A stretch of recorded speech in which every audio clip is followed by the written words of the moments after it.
something buzzing. Something buzzing. What's going on, everybody? The Freight Slasher here. We are going to play some Phoenix Wright Ace Attorney. This is a game I have played before, but it's been a very long time.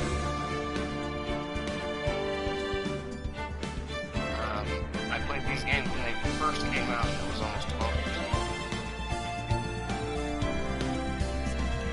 Oh, I don't want to hear myself.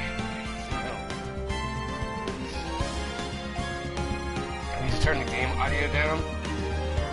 I can't really. Or actually, I probably could.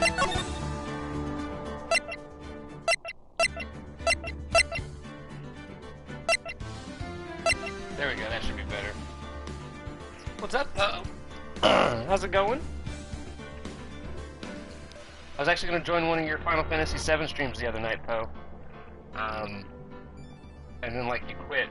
I think it was, like, within the 5 minutes that I was going to join in, because I'd finally gotten a break from work. I've been working like crazy.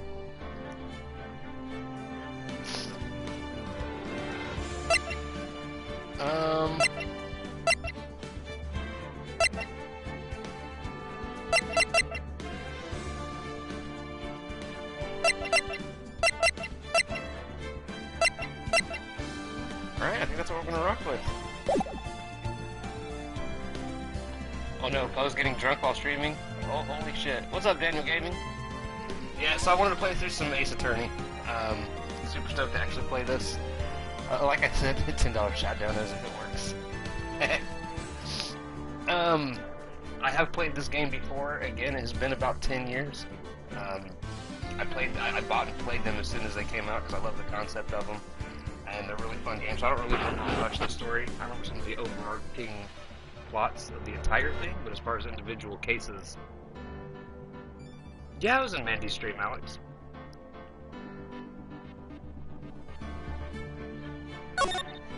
I was there most of the time for Mandy's stream. But there are 3 Ace Attorneys in this trilogy. We will be starting with the first one. Aw, poor Alex. Episode 1, the first turnabout. Yes, I want to play the first turnabout. You've never heard of Phoenix Wright, though? Ah. Gasp. Gasp.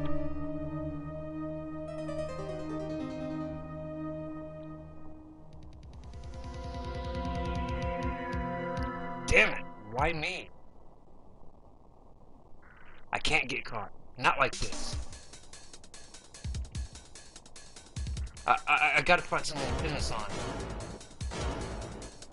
Someone like him.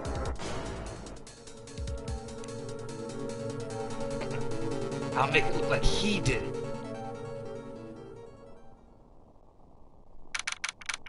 August 3rd, 9:47 a.m. District Court, Defendant, Lobby number 2. How does a person gasp twice? I have no clue. Boy, am I nervous. Right. Oh, hiya, Chief. Whew, I'm glad I made it on time. Well, I have to say, Phoenix, I'm impressed. Not everyone takes on a murder trial right off the bat like this. It says a lot about you, and your client as well. Thanks. Actually, it's because I owe him a favor. A favor? You mean you knew the defendant before this case? Golly geez, I am nervous. Yes. Actually, I kind of owe my current job to him. He's one of the reasons I became an attorney. Well, that's news to me. I want to help him out any way I can. Hey, Erica, welcome to the stream. And for anyone curious, Hellcat says hi. She is laying next to me. Hey, everyone. I want to help him out any way I can. I just really want to help him. I owe him that much. It's over. My life, everything, it's all over. that your client screaming over there? Yeah, it's him. Death, despair, oh! That's so dramatic. I guess that's high. I'm gonna do it. I'm gonna die. It sounds like he wants to die. Yeah. Sigh. Nick!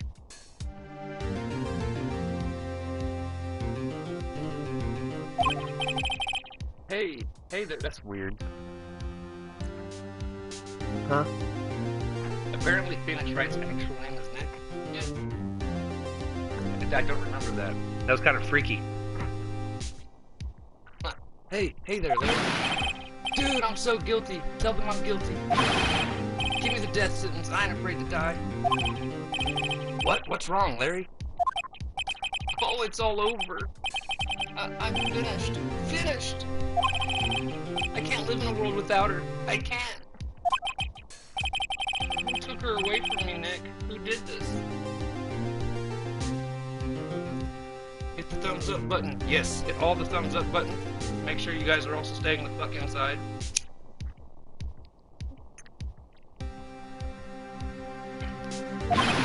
Oh, Nick, you gotta tell me. Who took my baby away? The person responsible for your girlfriend's death. The newspapers say it was you. We'll see. My name is Phoenix Wright. Here's the story. My first case is a fairly simple one. A young woman was killed in her apartment. The guy they arrested was the unlucky sap dating her. Larry Butts. My best friend since grade school. Our school had a saying, when something smells, it's usually the butts. In the 23 years I've known him, it's usually been true. He has a knack for getting himself in trouble. One thing I can say, though, it's usually not his fault. He just has terrible luck. But I know better than anyone he's a good guy at heart. That and I owe him one, which is why I took the case, to clear his name. And that's just what I'm gonna do.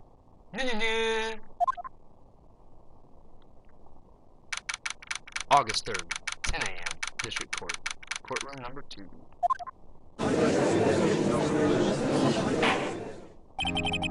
Court is now in session for the trial of Mr. Larry Butts.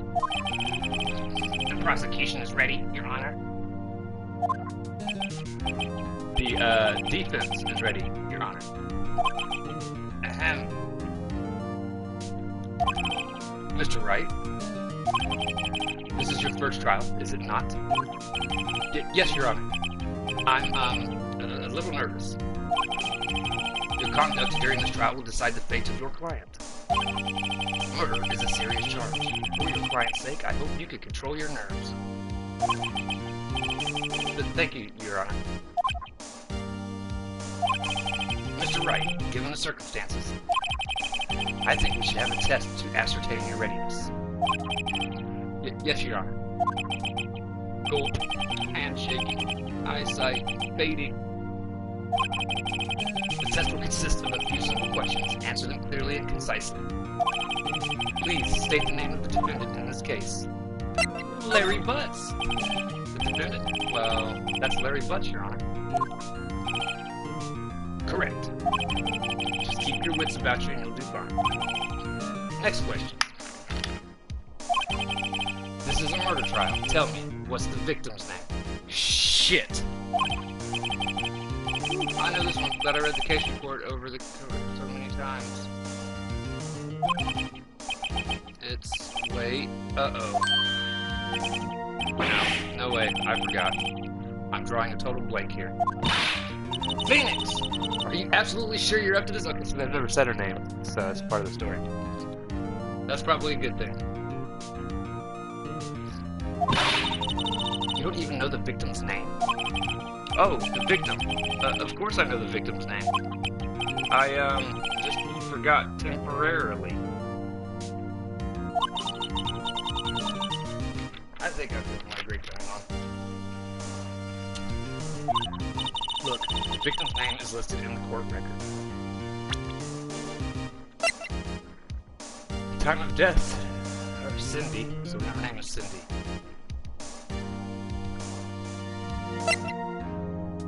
We have our turns back, okay. Just press the R1 button to check it at any time, okay? Remember to check it often. Do it for me, please. I'm begging you. Mr. Wright, who is the victim in this case? Cindy Stone. The victim's name is Cindy Stone. Correct. Now, tell me, what was the cause of death? She died because she was hit with a blunt object. She was struck once by a blunt object. Correct. You've answered all my questions. I see no reason why we shouldn't proceed. You seem much more relaxed, Mr. Wright. Good for you. Thank you, Your Honor. I don't feel relaxed. That's for sure. Well then. First, a question for the prosecution. Mr. Payne. Yes, Your Honor. Why do I have to give him that voice?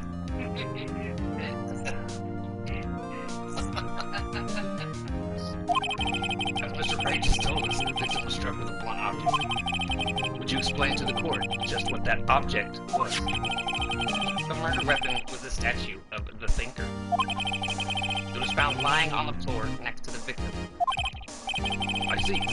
The court accepts it in the evidence. Statue added to the court record. A statue in the shape of the Thinker. It's rather heavy. Right. Be sure to pay attention to any evidence added during the trial. That evidence is the only ammunition you have in court. Use the R1 button to check the court record frequently. Yeah, that's...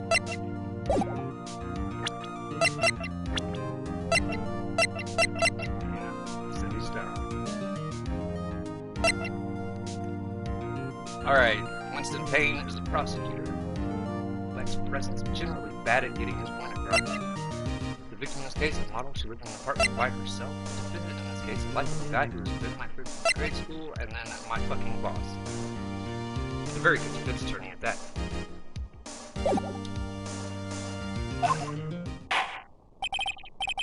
Mr. Payne, the prosecution may call its first witness. The prosecution calls the defendant, Mr. Butts, to the stand. Chief, what do I do now? Pay attention. You don't want to miss any information that might help your client's case. You'll get your chance to respond to the prosecution later, so be ready. Let's just hope he doesn't say anything unfortunate. Uh-oh. Larry gets excited easily. This could be bad.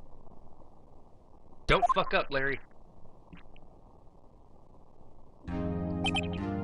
Ahem. Mr. Butts, is it not true that the victim had recently dumped you? Hey, watch it, buddy. We were great together. We were Romeo and Juliet, Cleopatra and Mark Antony. Oh, Jesus Christ. That's what happens when you just throw celebrity names out there without knowing their past.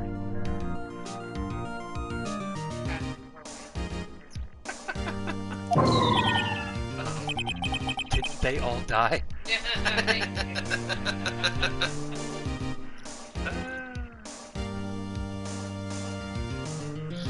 Jesus. I wasn't dumped. She just wasn't taking my phone calls or seeing me ever. What's it to you anyway? Mr. Butts, what you describe is generally what we mean by dumped. In fact, she had completely abandoned you and was seeing other men. She had just returned from overseas with one of them the day before the murder. What do you mean, one of them? Lies! All of it! Lies! I don't believe a word of it. You're just way overexcitable. Passport. According to this, she was in Paris until the day before she died. Passport added the court record. The victim apparently arrived home from Paris on... What up, Devo? How you doing, brother? 7:30 the day before the murder. Indeed. She appears to have returned the day before the murder. Dude, no way. I am hiding from the virus, Devo. That is my #1 goal in life right now. And to spend time with the lovely lady laying next to me. The victim was a model, but did not have a large income. It appears that she had several sugar daddies. Daddies? Sugar? Yes, older men who gave her money and gifts in exchange for blowjobs. I mean, she took their money and used it to support her lifestyle.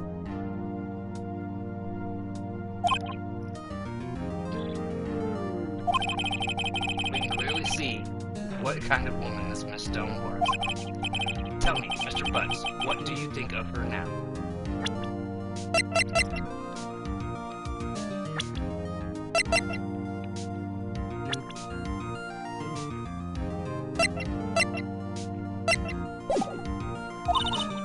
Right? I don't think you want him to answer that question. Yeah, Larry has a way of running his mouth in all the wrong directions. Should I? Stop him from answering. My client had no idea the victim was seeing other men. That question is irrelevant to the case.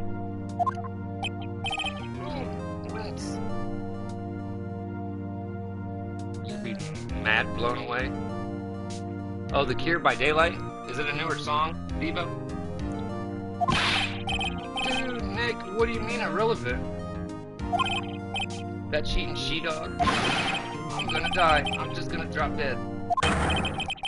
Yeah. I'm going to get to the bottom of this. Let's continue with the trial, shall we? Ah. I might check it out Monday. We'll see. Do me a favor and DM it to me on Discord, because there's a good chance I probably won't remember it. I'm not even gonna lie.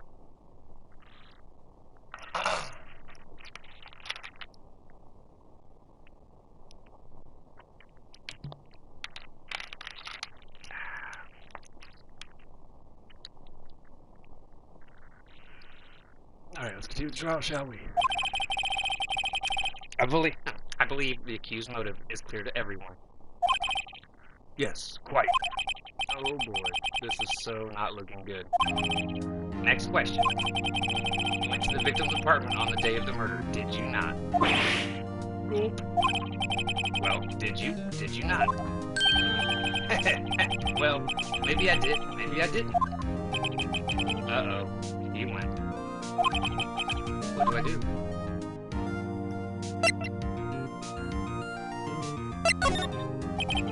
I know. I'll send him a signal. Tell the truth. Yeah, I was there. I went. Order.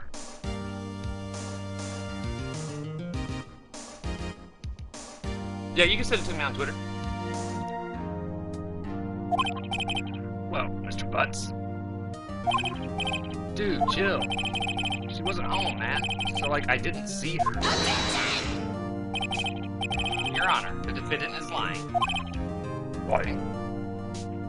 The prosecution would like to call a witness who can prove Mr. Butts is lying. Well, that simplifies matters. Who is your witness? The man who found the victim's body. Just before making the gruesome discovery. He saw the defendant fleeing the scene of the crime. Fuck, my voice is here. Order in the court. Mr. Pang, the prosecution may call its witness. Yes, Your Honor. This is bad. On the day of the murder, my witness was selling newspapers at the victim's building. Please bring Mr. Frank Sawit to the stand.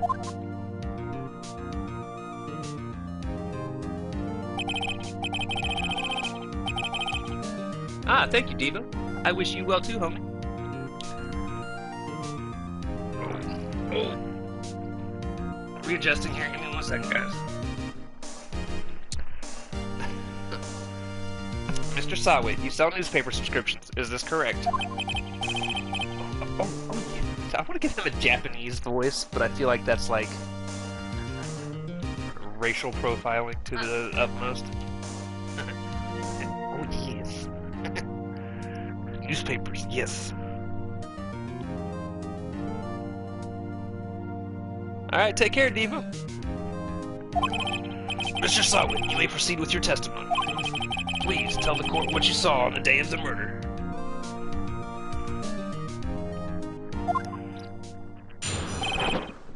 Witness testimony. Witness account. I was going door to door selling subscriptions when I saw a man fleeing an apartment. I thought he must be in a hurry because he left the door half open behind him. Thinking it strange, I looked inside the apartment. Then I saw her lying there, a woman, not moving, dead. I quailed in fright and found myself unable to go inside. I thought to call the police immediately. However, the phone in her apartment wasn't working. How would you know if you didn't go inside? I went to a nearby park and found a public phone. I remember the time exactly. It was 1 p.m. Her death was also between 3 to 5 p.m. The man who ran was without a doubt the defendant sitting right over there. I'm already poking holes in your story, dude.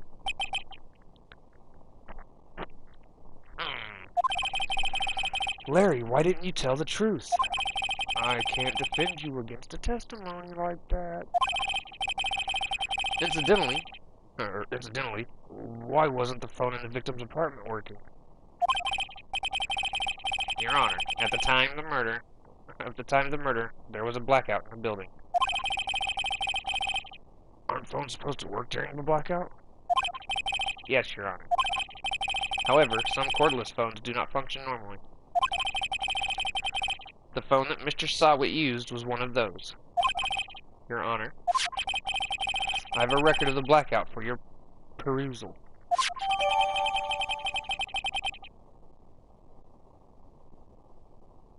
It was out from noon to 6 on the day of the crime. Now, Mr. Wright. Yes, Your Honor. You may begin your cross-examination. Cross-examination, Your Honor? Alright, Wright. This is it. The real deal. What exactly am I supposed to do?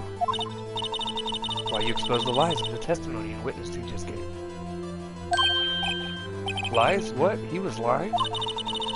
Your client is innocent, right? Then that witness must have lied in his testimony. Or is your client really guilty? How do I prove he's not, you think? Compare the witness's testimony to the evidence at hand. There's bound to be a contradiction in there. First, find contradictions between the court record and the witness's testimony.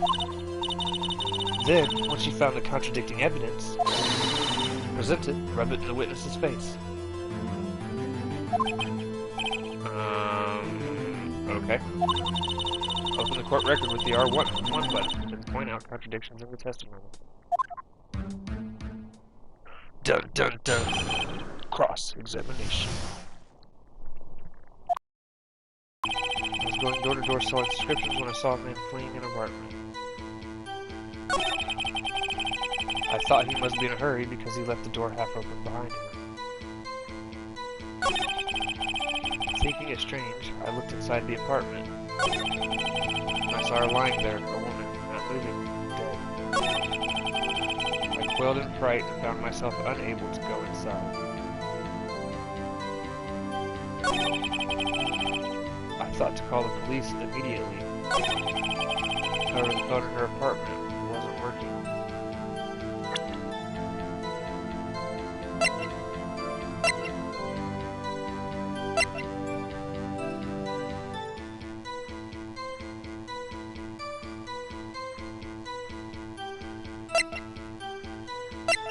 It's gonna be, her time of death is gonna be the thing I gotta submit.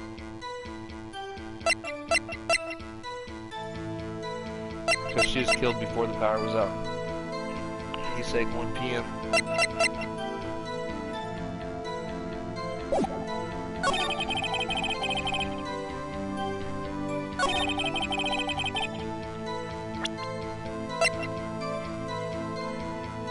Objection!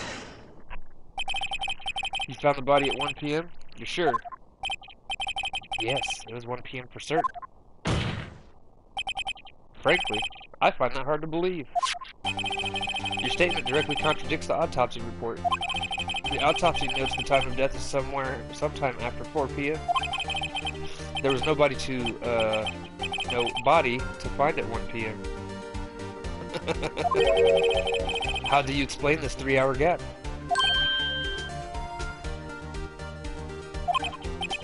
Oh, Dad. Oh, this is trivial. The witness merely forgot the time. After his testimony, I find it hard to believe. Mr. Sawit, why were you so certain she found the body at 1 p.m.? Gee, that's a really good question. Great job, Wright. Way to put him on the spot. That's all you have to do, point out the contradictions. Lies always beget more lies. See through one, and their whole story falls apart. Wait, I remember now. Would you care to give your testimony again?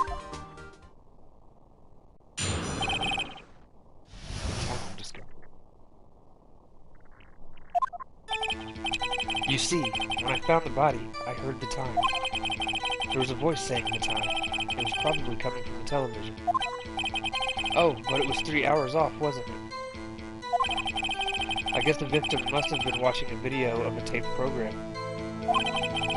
That's why I thought it was 1 p.m. Terribly sorry about the misunderstanding.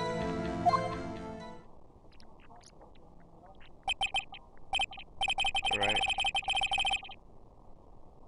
I see. You heard a voice saying the time on a taped program. Mr. Wright, you may cross-examine the witness. Right. You know what to do. Can you shut the fuck up? I figured out. I know what I'm doing. See, when I found the body, I heard the time. There was a voice saying the time. It was probably coming from the television.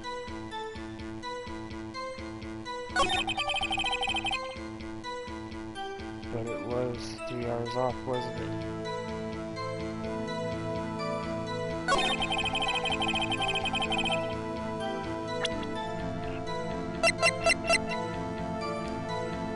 Objection! Hold it right there. Prosecution has said there was a blackout at the time of the discovery. And this record proves it.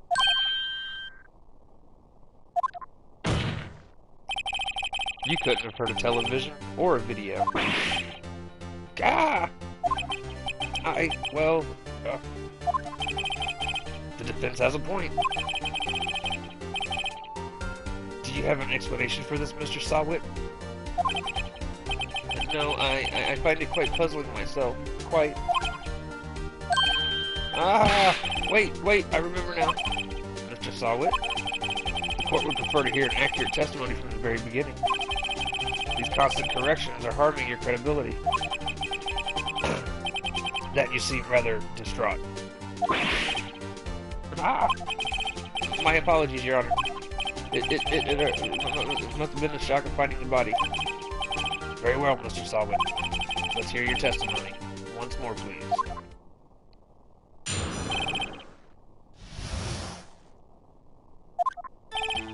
Actually, I didn't hear the time. I saw it.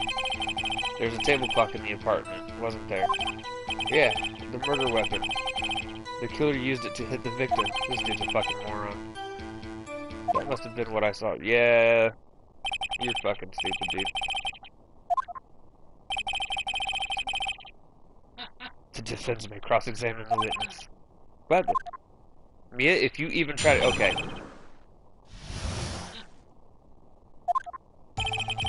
Actually, I didn't hear the time. I saw it.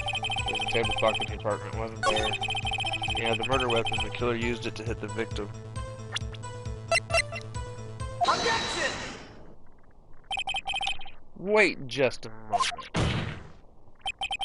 The murder weapon wasn't a clock. It was this statue. Now, how is this supposed to be a clock? Ah, you with your objections and your evidence. Just who do you think you are? Just answer the question, Mr. Sawit. Hey, I saw it there, okay? That's a clock. Your Honor, if I may. Yes, Mr. Payne. As the witness stated, this statue is indeed a clock. The neck is a switch. You just tilt it, and it says the time out loud. As it doesn't look like a clock, I submitted it as a statue. My apologies. I see. What's with all these earthquakes? Anime games, dude. This is how they are. I see. So, the murder weapon was a table clock after all. Well, Mr. Wright, it appears that the witness's testimony was correct. This is a clock. Do you have any problem with his testimony now? Yep. There is a gaping hole in the witness's testimony. The only way he could have known the weapon was a clock is to hold it in his hand. Yet the witness testified that he never entered the apartment. Clearly a contradiction. Indeed. The witness knew it was a clock because he went into the apartment. You were inside the apartment on the day of the murder. Oh yeah? Prove it. Prove I went in there. I'll do better than that. I could prove that you were the one that killed her. I saw the opening cutscene. You struck her with the clock, and the shock of the blow triggered the clock's voice. That was the sound you heard. Anime is hot. Order in the court. Intriguing. Please continue, Mr. Wright. Yes, Your Honor. Mr. Sawit, the sound must have left quite an impression on you. Understandable. Spoke just as you hit the victim. That voice was burned into your mind. That's why you were so certain about the time. What's the meaning of this? This is all baseless conjecture. Baseless? Just look at the witness's face. Would the witness care to elaborate? Did you strike the victim with the clock? That day, I never... Look, the clock, I heard, no, I mean, I saw. Really? Shut up, I hate you. It was him, I tell you, I saw him. He killed her, and he should burn, give him death. Order in the court, I say. Your Honor, a moment, please. There isn't a shred of evidence supporting the defense's claims. Mr. Wright, Your Honor, you claim the sound of the witness heard came from the clock. Do you have any evidence?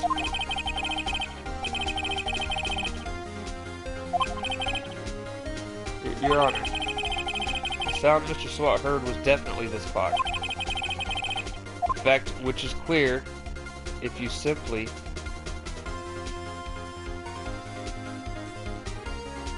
try sounding the clock. Let's sound the clock now, here in this court. Your Honor, may I have the clock? I ask the court to listen very carefully.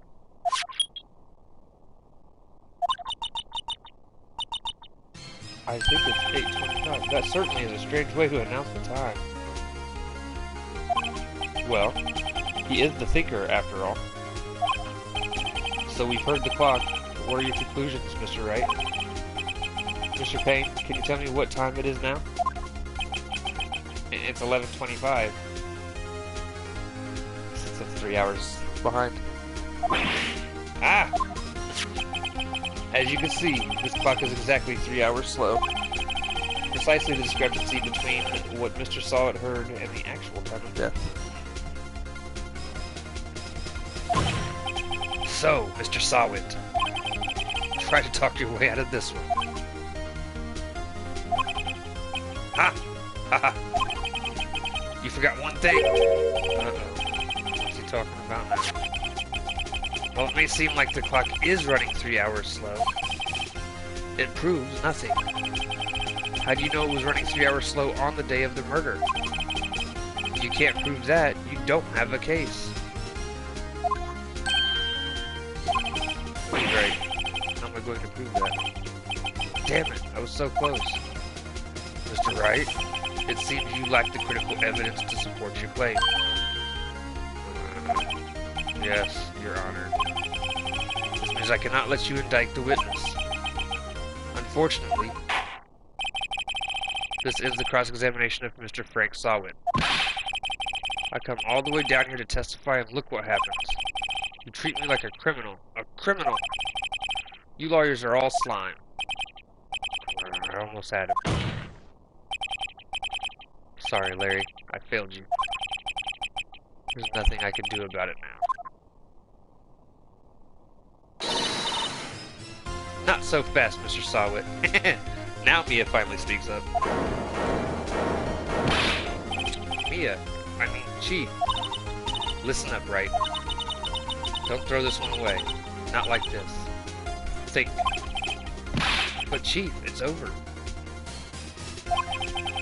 I can't prove the clock was slow the day of the murder. Nobody could prove that.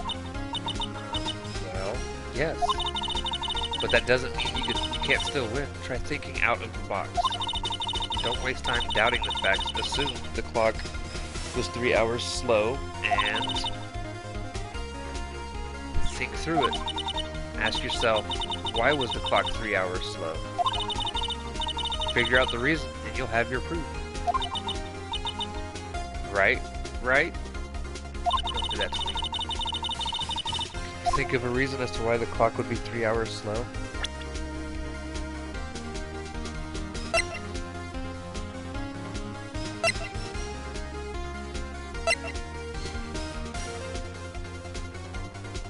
Because she picked it up while she was in Paris.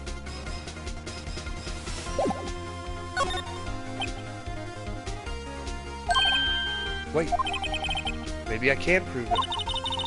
You must have evidence somewhere that can prove it, or prove it right. Find it and let them have it. Well, Mr. Wright, you say the clock was already running slow on the day of the murder. Have you found evidence to support this claim? Of course. There is a piece of evidence in the court record that can prove my claim beyond a doubt. Ah, tough words. Let's see you pull this one off.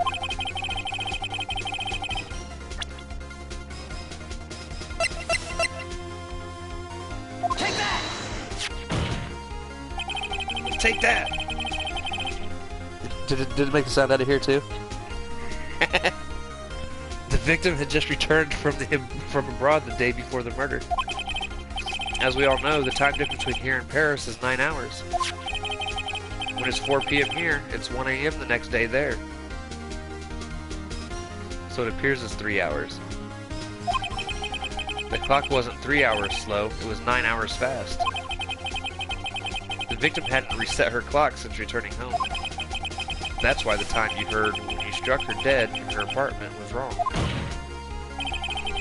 Proof enough for you, Mr. Sawit? Or should I say, Mr. Did It? Saw it, did it. That's okay. That's...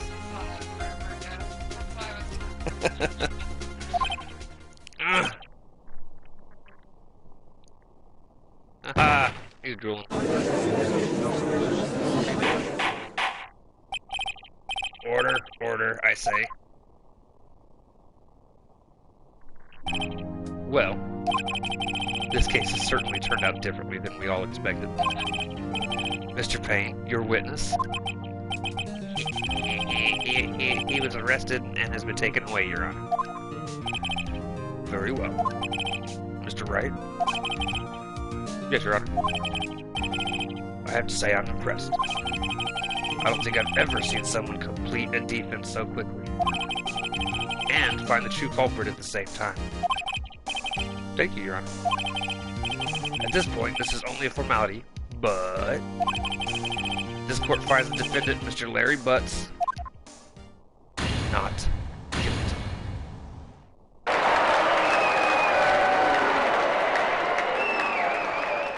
Apparently.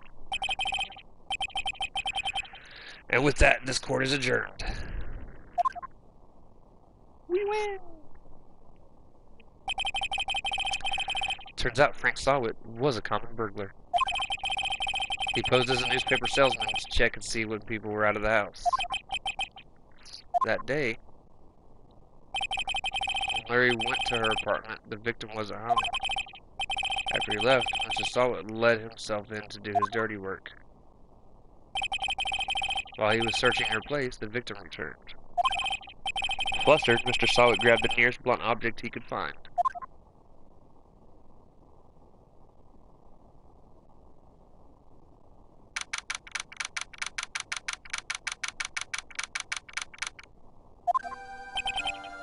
Whew, I still can't believe we won. Right. Good job in there. Congrats. Thanks, Chief. I owe it all to you. Not at all. Not at all. You fought your own battles in there. It's been a while since I've seen a trial end on such a satisfying note. I've never seen the Chief looking this happy. If she's this glad, imagine how Larry must feel. My life is over. Larry, you're supposed to be happy. What's wrong now? Oh, Nick. Don't worry about me. I'll be dead and gone soon. Good. Wait, no. I mean bad. Bad, bad, bad. Larry, you're innocent. The case is closed. But my Cindy Wendy's gone, man. Gone forever. Larry, she was... Never mind. Congratulations, Harry. Harry? Yes, you. I can practically see the headline now. Harry Butts innocent. Thanks. I really owe you one. I won't forget this, ever. Let's celebrate dinner, movie, my treat? Oh no, I couldn't. Hey, I was the one that got you off the hook. Oh, hey. Here, take this. It's a present. Dude, I don't want the murder weapon.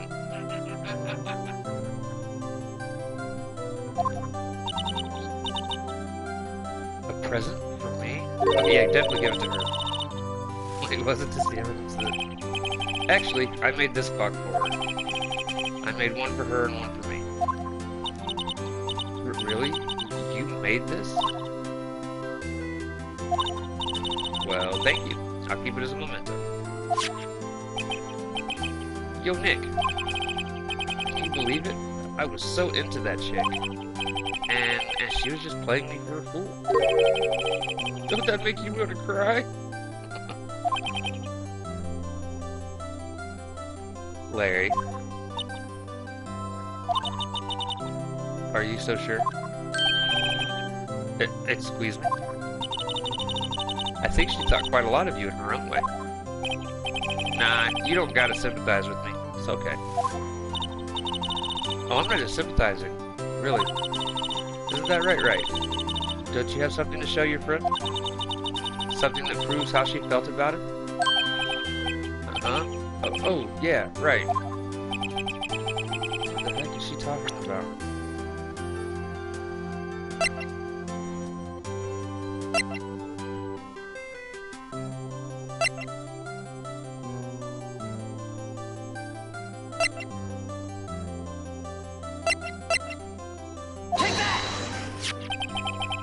Check this out, Larry. Who's positive you weren't just some chump to her? What about that clock? This is a clock you made for her, Larry. And she took it with her when she traveled. Whatever, she probably just needed a clock, that's all. You think so? It's a pretty heavy clock to take traveling. Well, make of it what you will. Hey, Nick. I'm glad I asked you to be my liar. Really, I am. Thanks. Hope that makes me feel a little better.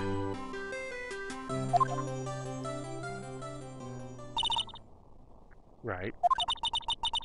I hope you see the importance of evidence now. Also, hopefully you realize things change depending on how you look at them. People too. We never really know if our clients are guilty or innocent. All we can do is believe in them. And in order to believe in them, you have to believe in yourself. Right? Listen, learn, grow strong. Never let go of what you believe in. Oh, I think our work is done. Shall we be off? Yeah, I guess so. Say, how about dinner? On me? Am I eating it off of you? I'm sorry.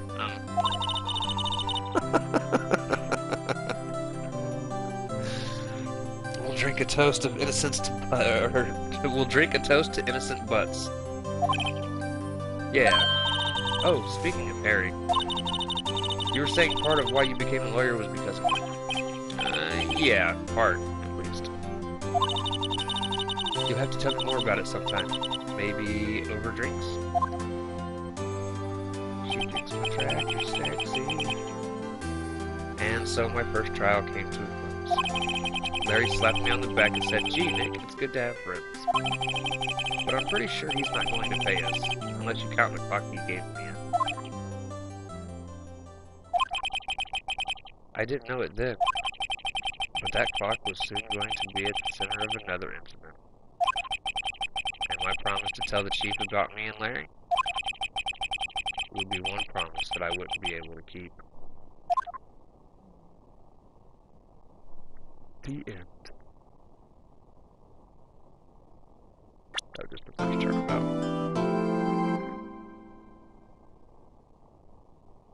A brand new episode has been added. Saving content. Saving progress at least, yes.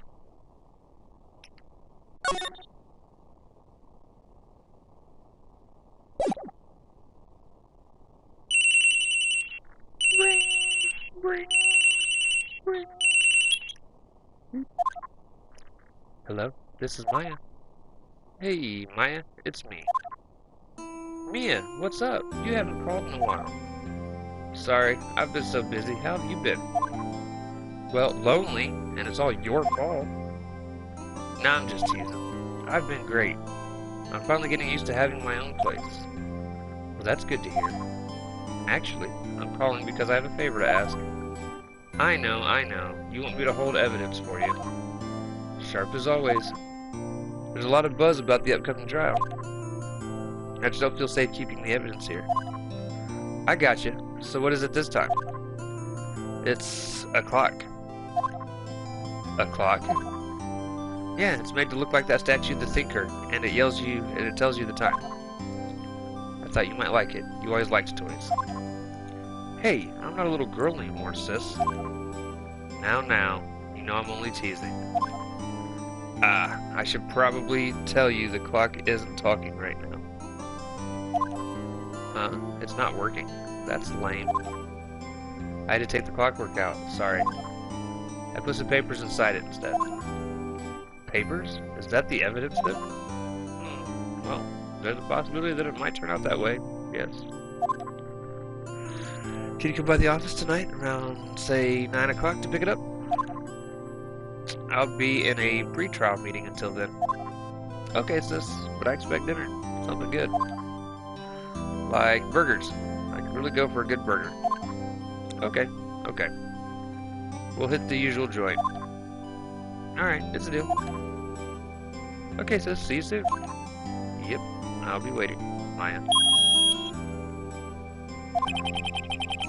Conversation recorded September 5th, 9:27 a.m.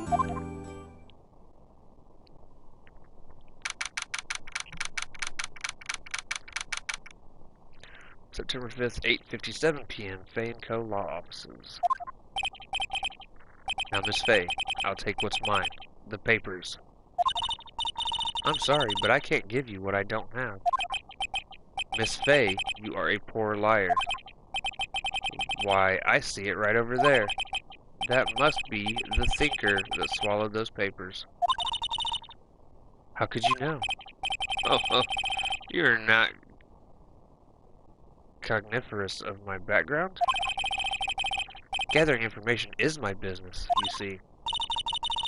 I should have been more careful.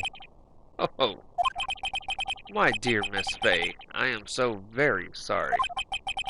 But I'm afraid I must ask you for one more thing. Your eternal silence. Farewell, Miss Fay.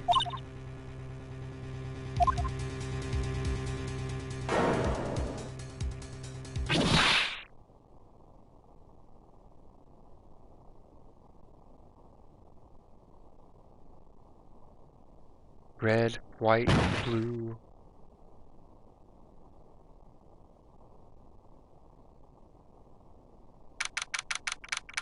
September 5th, 9:08 p.m. Fay & Co. Law Offices.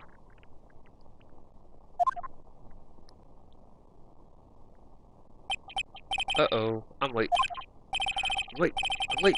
A very important date. Huh, that's strange. Guess the chief left without me. She said her sister was coming over, so we should all go out for dinner. What's that smell? Blood? Maybe she's in her office.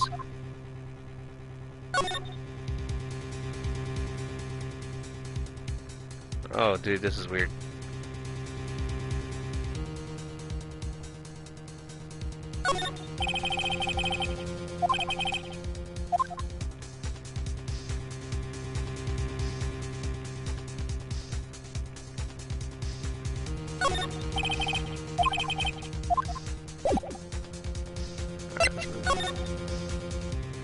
To the office. That smell! Blood!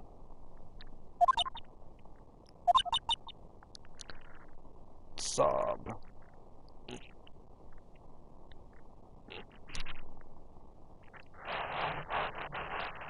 Sob. Sis. Someone's there.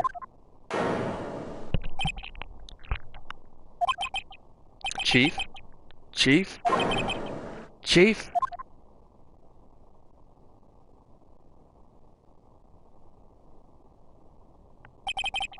Who are you? The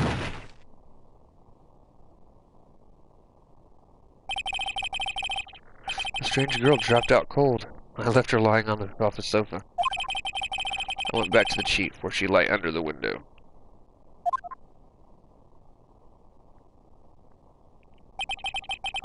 Her body was still warm. I could feel it when I held her shoulder. Then all too quickly, it began to fade. Okay, she's still... never mind. Until finally, she was cold.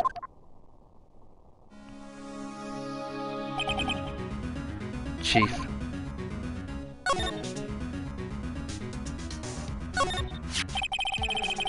It's encrusted with dried blood. How ironic that this became a murder weapon. Again. Chief, it's hard seeing her like this, but if there are any clues here, she was struck in the head with a blunt object. She probably died instantly. The thinker lying next to her must have been the murder weapon. Thinker added to the court record. There are some glass shards near the chief's body. Must be pieces of the glass light stand lying broken in the back of the room.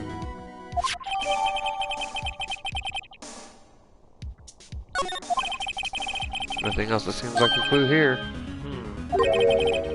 A piece of paper. It must have fallen from Mia's hand. What could it be?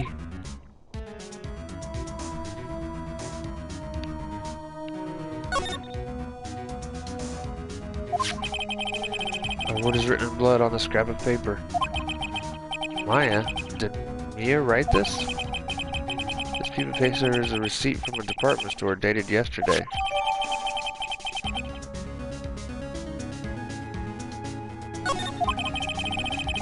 That's enough snooping around for now. I'd better call the police and find out what that girl was doing here.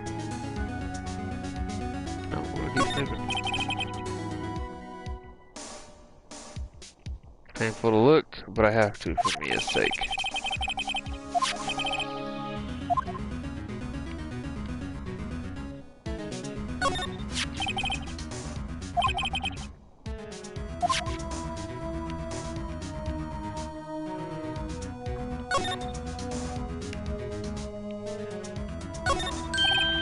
Right, I'd better call the police. That's funny. A few of the screws on the receiver are missing. Looks like someone was halfway through taking it apart. Police? Please, come quick. What was that? Someone screaming from outside the window. She's staring right at me. She's holding a phone in her hand. Good, maybe she's calling the police.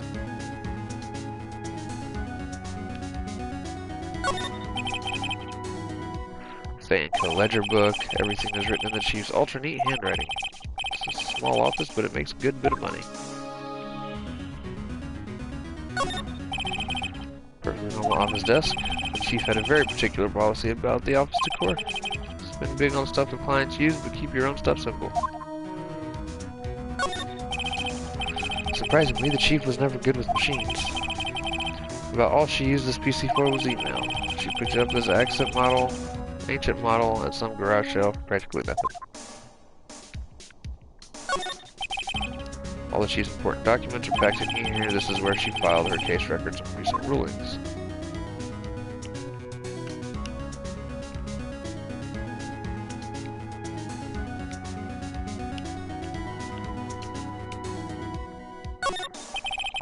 Chief's chair, simple functional design, feels pretty good to sit in too.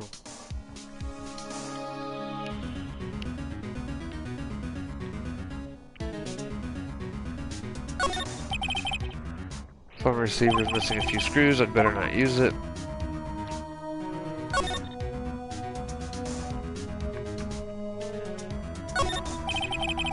There's a large building right across from the office. The Gatewater Hotel, a nice luxurious place. Have I checked all the things?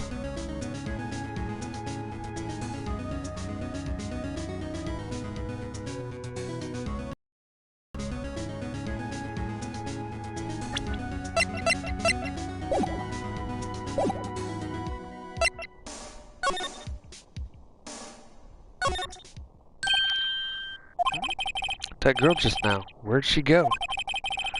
I put her right there on that sofa. Uh-oh, I hope she didn't run on me.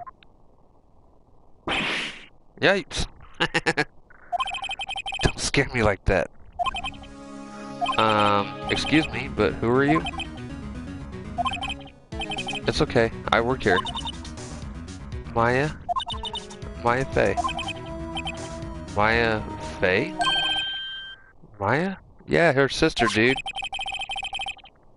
So Mia Wright was writing this girl's name. Maybe I should show her the receipt? I never thought there'd be a use for evidence like this outside the courtroom.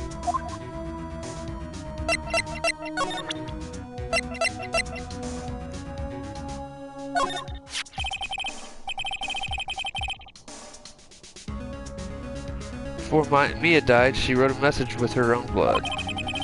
She wrote it on the back of this receipt. That's my name. Well, why? Why would she write my name? Please, just calm down.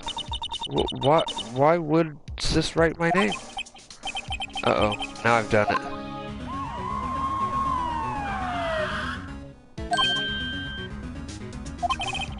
The police. Sounds like they're coming this way. Freeze, police! Oh, this motherfucker. Alright, I'm Detective Dick Gumshoe, see? Gumshoe? What an odd name. We received a report from the building across the way, see? Got a person saying they saw a murder. It must have been that woman I saw. Anyway, I don't want either of you moving 1 inch, okay? Great, just great. Maya, wait, she wouldn't have. Nah. Whoa! Excuse me. Ah! this word, Maya, here mean anything to you? That's my name. What? The victim drew this here note in her own blood, see? With her dying breath, she wrote down the killer's name. Killer? I'm not. Case closed. You're coming down to the precinct, ma'am. What?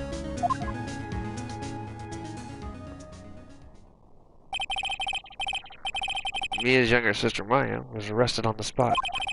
I was taken in for questioning and didn't get out until the next morning. My eyes were heavy, but I couldn't sleep. I sat around waiting for visiting hours to begin at the detention center. I had to talk to Maya as soon as possible. September 6th, 9:07 a.m. Detention Center Visitors Room. Wow, they have poor Maya locked up like a criminal. Lies, she'd be wearing orange. Oh? It's you, the lawyer. Good morning. Good morning. She looks so tired. Are you going to be my attorney? Well, that's what I wanted to talk to you about. It's up to you. Up to me? Yeah. I don't think this is something I should decide. After all, you're the one in trouble here. They're never going to believe me, are they? Even you, when you found me in the office, you looked at me like I had done it. Did I look at her like that? No, I never thought. It's okay, I understand. And I've also heard about you. Heard? Heard what about me? I was talking to my sister on the phone the other day. Today was my junior partner's first time in court. Wow, really? How'd that go? It was quite the scene. Honestly, I was on edge the whole time. It's been a while. So he crashed and burned? He's a genius. One of those strike fear into the hearts of evil types. The only thing he's lacking is experience. Giggity. Huh. Sounds like it was fun. Well, I know who to go to if I ever get into trouble now. I don't know, Maya. I think you might want to wait. Give him 3 more years. That is, unless you want to be found guilty. That's what she said? I'm sorry. I didn't mean to insult you. No, it's okay. It's true, I guess. But at the same time, I can't just sit by and watch. When I think of the person who did this to Mia, whoever named these sisters that closely in name needs to be punched in the fucking throat. I know.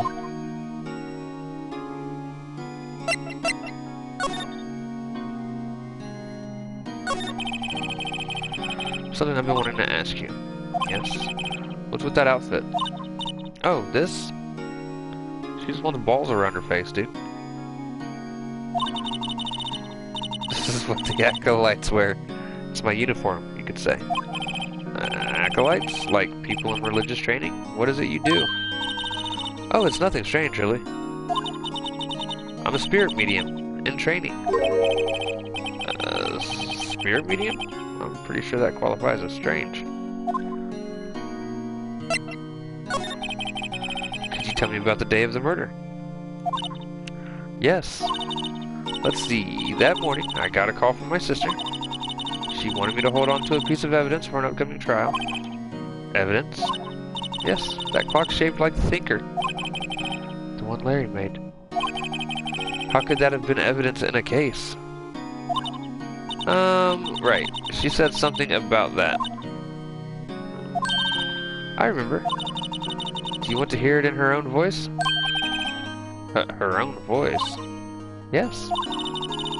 I'm pretty sure our conversation is on my cell phone. You recorded it? Yeah, I forgot how to delete those things.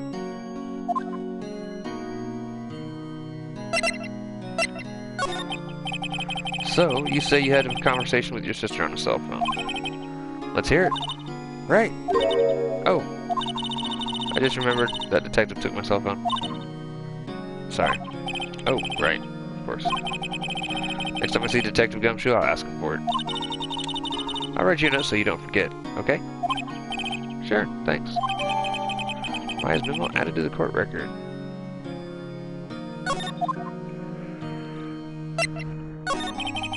Could you tell me about the day of the murder? Sorry, I know it must be hard. No, it's okay. All I've been doing the last few hours is talking about it. I've kind of gotten used to it. Let's see, that morning I got a call from my sister. She wanted me to hold on to a piece of evidence for an upcoming trial. I have to take her time talking or anything, okay? It practically qualifies as a serial murderer by now. If weapons could be serial murderers. What up, Jeff? On the Giants' free agency moves? To be 100% honest, Jeff, I actually haven't been paying too much attention to the free agency moves. Like, I heard the Colts picked up Phillip Rivers, but then again, I only know of that because of the fact that I live in Indianapolis. I don't know who all the Giants have really gone for. But since this whole Corona thing has, like, canceled anything and everything sports related, I've kind of, like, not really paid too much attention. So then, when did you arrive at the office? It was right around 9. The lights were off and I could smell blood. And then I found her. My sister. Thanks, Maya. That's all I need to hear for now. So you're an acolyte. And medium in training. That's right. The Faye family, especially the women, have always been very sensitive to the spirit world. Wait a second, you said the Faye family? So Mia was into that stuff too? Of course. She left the mountain to follow her career, she said. Her powers were first class too.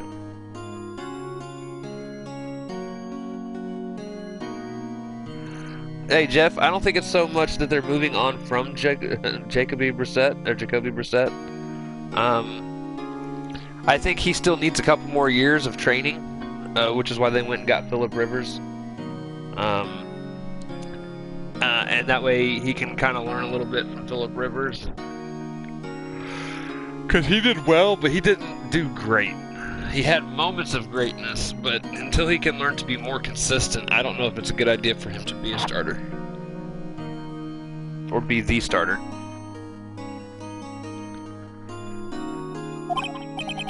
I had no idea. Closed, damn you. Ashtray's still over there. Or did I move it over here? No, I did move it over here, didn't I? Oh.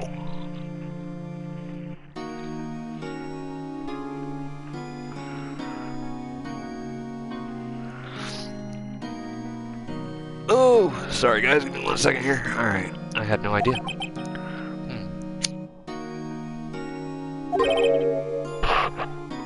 Wait. What? So you're a real honest-to-goodness spirit medium, with ESP and all that? Yes, in training. Well, can't you contact me as spirit then? Or you just ask her who killed her? I'm sorry. I'm still in training. I couldn't do something on that level. I thought that would be too easy. Something the matter? Tom Brady on the Bucks. Yeah, I'm actually surprised the Colts didn't go for Tom Brady, but at the same time, I'm not, given, you know, their history. I don't know if I personally would have wanted him on the Colts, but...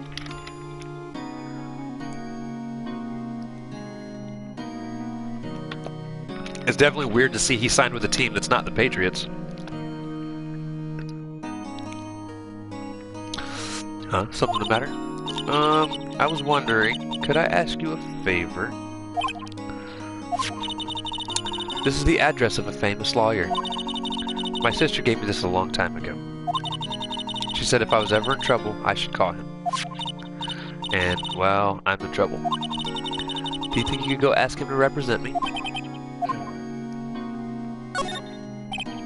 Sure, why not? I'll go ask him. Thank you so much. I have no one else to turn to. I'm right here. Say, what about your parents?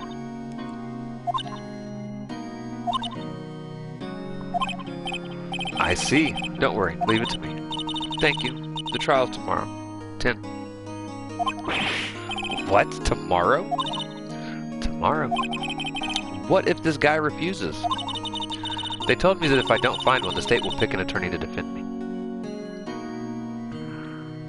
From the WNEP? What is the WNEP?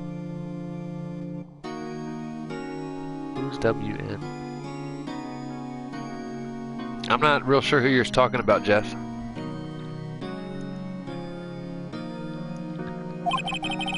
When will that happen? They're giving me until 4 this afternoon. And visiting hours are almost up. I'd better hurry. Right, I'll be back.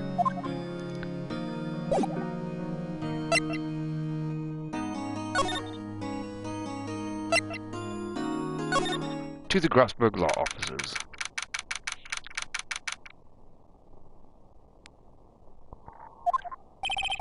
According to the receptionist, the big boss is out. She couldn't say when he'd be back. Must be hard to keep track of everything when you're a famous lawyer. Not to mention run an office like this. I guess I'll just have to come back later. The painting has been bugging me ever since I stepped in here. The oil paint is so thick, it practically is giving me a stuffed nose. I'm sure the price is nothing to sneeze at either, for that matter. Backyard fitness and stuff? Huh?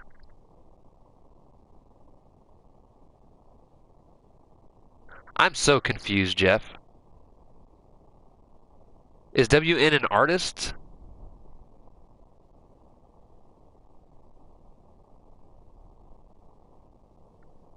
Like, did they put out music? I don't know what you're talking about. I'm sure the price is nothing to sneeze at for that matter. An expensive potted plant. No idea what kind of plant it is, but it's probably the most expensive one available. A table for clients. An elegant ebony case, and if I'm not mistaken, that lighter is made of solid gold.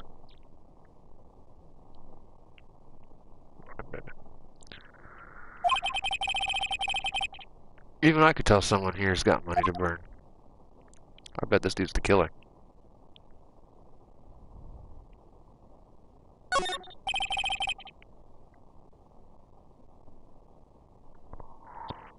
Oh, then I don't know if I'm going to do any of the EP. I've never heard of them before. Solid mahogany desk. The wood's been polished to a deep luster.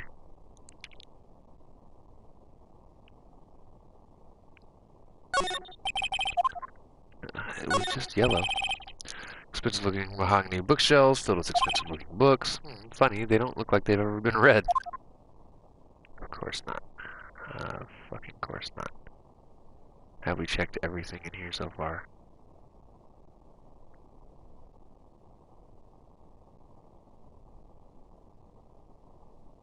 Alright.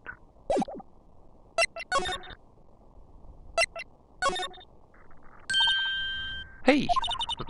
What is it? Did you meet the lawyer? Sorry. I haven't seen him yet. I see. I'd better go see if I can find this elite lawyer she's talking about. Oh, goddamn it. What about your family? I only had my sister. My father died when I was very young, and I don't know where my mother is. Don't know? So she could still be alive? The women in my family have been mediums for generations. They say a lot of spiritual powers runs in our blood. About 15 years ago, our family was involved in an incident. There was a man, and he ruined our mother's life. Ruined? After that, she disappeared. Several years later after that, my sister announced she would become a lawyer, and she left the mountain.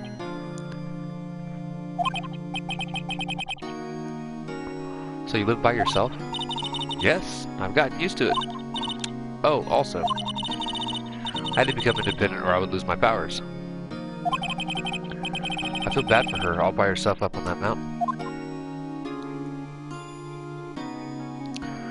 The Wii Scheme Eat Big PP competition?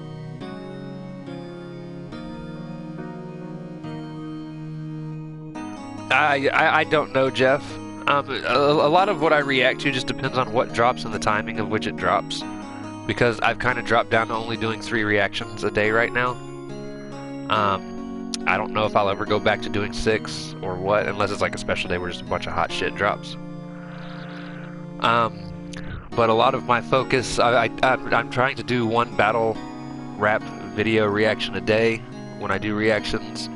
And then I try to do 1 independent artist reaction and then 1 major artist reaction. Just to have a balance for different things. So like if something for that contest drops on a day where, you know, there's not a whole lot of other independent people that are dropping stuff, then yeah, I'd probably jump in and check it out. But like I said, it just depends on when things drop and the timing with everything. So who was this man who ruined your mother? About 15 years ago, there was an unusual murder case. It made quite a stir. Everyone was talking about it, apparently. The police were running out of leads, and they were getting desperate. Wait, they didn't use a spirit medium, did they? The police convinced my mother to try and contact the victim. Wow. So what happened? The case was solved. We thought. You thought? The man my mother helped the police capture was innocent.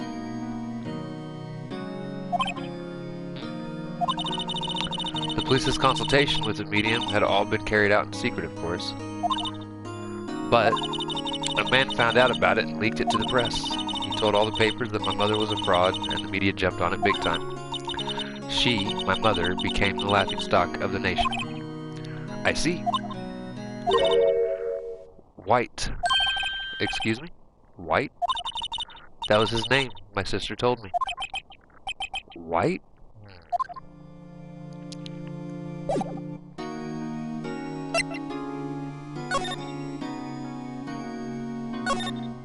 The law offices. The office is filled with police officers. They're all busily searching for clues.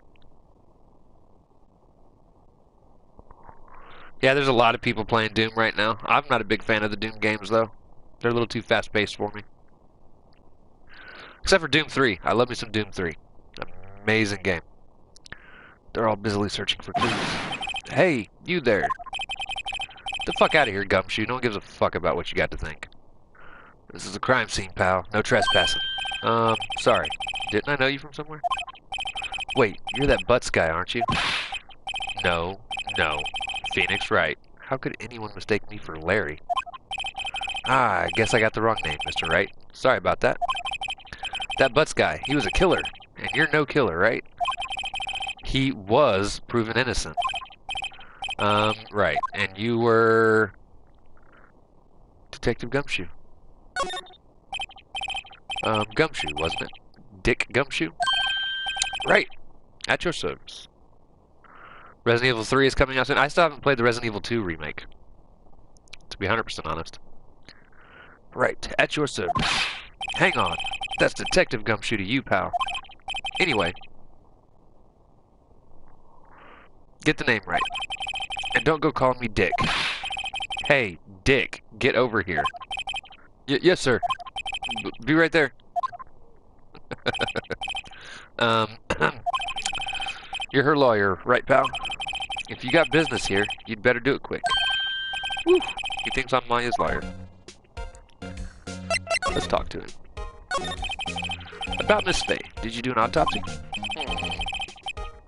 The results. You want to know the results, eh? Now don't you look at me like that, pal. It's no use. She might have been your boss, but that doesn't mean you get any special treatment. Alright, you can see the report, but that's all. Time of death, 9/5 at 9 p.m. Cause, single blunt force trauma. Death was instantaneous. Have I played? I've made it about halfway through Undertale, Jeff. I got it on my PC. It is not one that I was streaming. I was just playing it on my own because I don't like the people that tend to show up in other people's Undertale streams because they're usually all very elitist.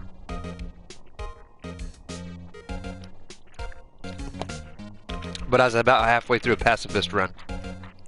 Doing quite well at it, actually.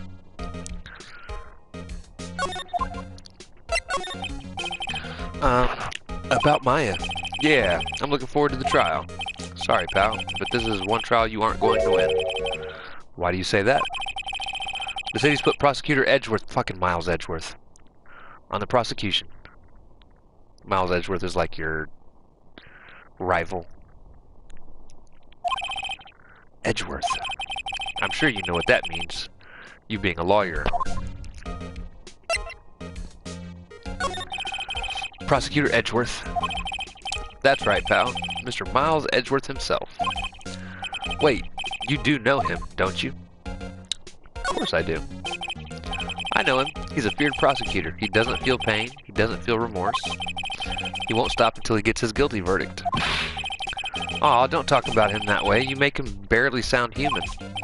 Still, I'm afraid this pretty much decides the case. So, Edgeworth is on this one. He hasn't lost a case since he became a prosecutor at the incredibly young age of 20. Of course, there are rumors of back alley deals and forged evidence. All I know for sure is that Edgeworth hates crime with an almost abnormal passion. I never imagined I'd be facing him so soon.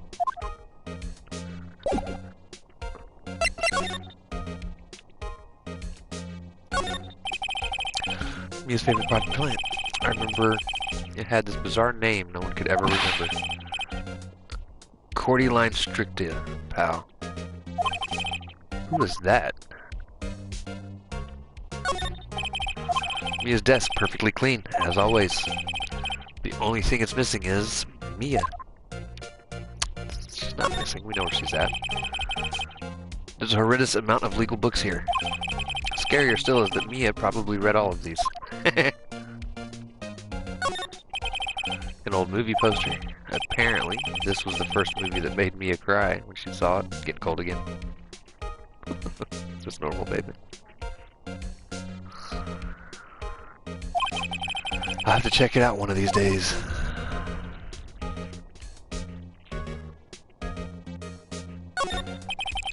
The sky is blue, and so am I. I'm blue, da-boo-dee-da-boo-da, oh da-boo-dee-da-boo-dum. There's that hotel right across the way.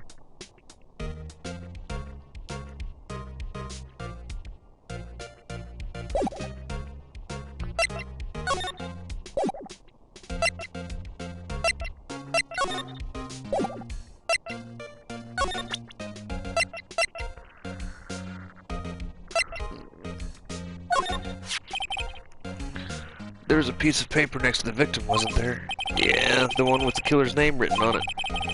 Are you sure that Mia wrote it herself, given the condition of the writing? It's hard to say if it's her handwriting or not. You probably would like Dragon Ropa. Yeah, I've heard a lot of good things about that game, Jeff.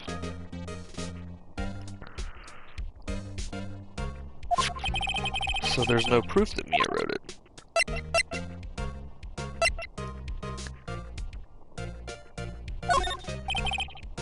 I was wondering, did you see my FA's cell phone? Oh, that? I have that. Do you think you could give it back? Sure. I mean, wait a second, pal. Tricky lawyer. Uh-oh. He's on to me. Tell him straight. If I tell him why I want it, there's no way he'll give it to me. Something the matter? Oh, no. It's just, you know, detective. Nope, I know nothing, pal. That cell phone has a lot of numbers on it, like her boyfriend's. Cell phone holds all the little girl's sweetest and spiciest secrets. Ah, you're trying to confuse me. Sorry, pal. I already checked all the numbers in memory. Impressive. You're quite the detective. Oh, here. You can have the phone back. There weren't any suspicious call records in there, after all.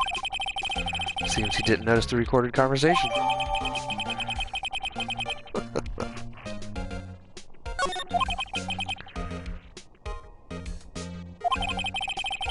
I guess I've asked all the questions I need to. You're all done, pal? Yes, thank you. I'll be heading out now. Oh, wait.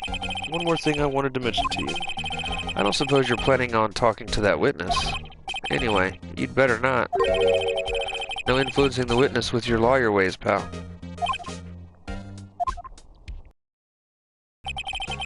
Come to think of it, I'd completely forgotten about her. The witness? Yeah, Miss April May. Really? I'm sorry about this, but I can't tell you anything about her. Well, you just told me her name. Miss May, huh? Yeah, I actually played some Call of Duty Battle Royale, when was it? 2 nights ago? 3 nights ago? Played it with some buddies who were streaming. I didn't stream it, but I did play it. We won our very first game as a group together, and then we kind of got wrecked the next couple of games. Well, you just told me her name, Miss May, huh? So you sent her home already then? Aha! You're trying your lawyerly tricks on me now. She's not to go outside her room until the trial. So, she's still in the hotel across the way. I guess I should know better than to try to get a detective to leak information. You got that right, pal. This dude's a fucking moron.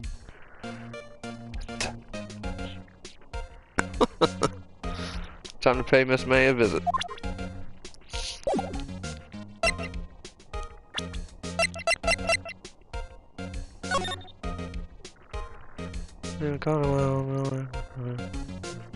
Not this time.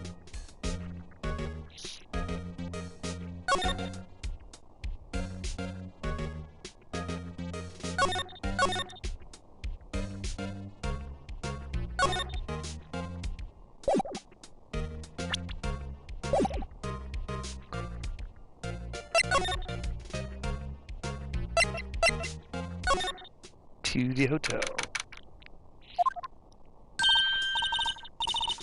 Well, hello there, handsome. It's a pretty good battle royal, better than I thought it would be. It's actually my favorite battle royal, to be honest. Well, hello there, handsome. Hi. Smooth, right? Real smooth. You're the lawyer, aren't you? The detective told me. He said, don't say nothing to that lawyer, pal. Teehee. Memo to self. Thank Detective Gumshoe for making my job harder. Gee, this is all like something out of a movie. It's all so exciting, I can hardly contain myself. Oh, let me go freshen up so I can look the part of the beautiful eyewitness.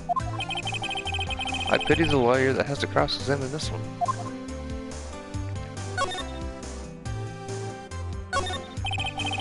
There's a screwdriver stuck in this drawer. I wonder what's inside. Let's take a look. Hey! Hey, hey, hey! What are you doing? No touching. Ooh, bad boy.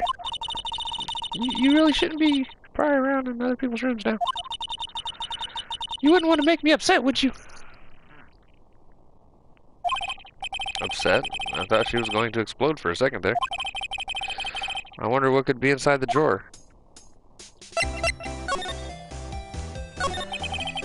Do you think you could tell me something? I still like the Apex a little more because they've been doing 2 maps at a time, so you don't have to play the same map. Yeah, Jeff, I could actually see them doing something similar for Call of Duty at some point, though. They're adding more and more to the game all the time. I need you to describe what you observed at the time of the incident. Oh, observed? Incident? You sound just like a lawyer in the movies. I like a man with a big vocabulary. Uh-huh. Gulp. Better not encourage her. You know, that thing that occurred when happening the other day, the bad thing. What did you see when it happened? I don't suppose you could tell me about it. Pretty please? Let me see. Well, dream on. If you want to know, you'll just have to come to court tomorrow, Mr. Lawyer. Oh, boy. What a twat. Could you just... Who exactly are you? Ooh, Mr. Lawyer, are you hitting on me? No. Hey, I'm just doing my job here. Teehee. You know you're cute when you blush. Believe me, this is the first time in my life I've blushed this much. Right. Can you just tell me what it is you do? Well, no. Teehee. You had your little hopes up, didn't you? Oh boy. I see there are 2 glasses on the table. Is someone staying here with you? Ooh, what amazing powers of observation. You must be one of those famous detectives like on television. Oh no, not me. I'm just a lawyer. Say, Mr. Big Detective, why don't you go look for clues in the garbage? Miss May doesn't like nosy little lawyers. Oh boy. What? Twat.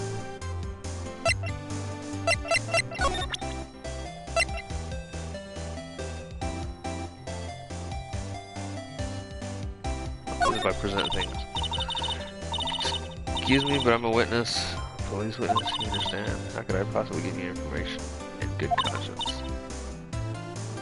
It's just like in the movies. This is so lame. I'm checking your room, bitch. Move. What's inside, I wonder? Cough, cough. Maybe later. The flowers are fake, as expected. I have some flowers and tulips, but that's about the extent of my floral knowledge. Welcome to being a guy.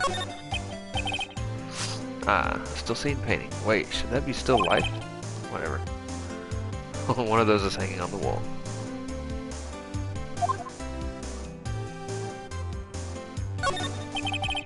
Late summer sunlight streams through the window. There's a Fay & Co. law office building, of course. You can see the inside of the room pretty clearly from here.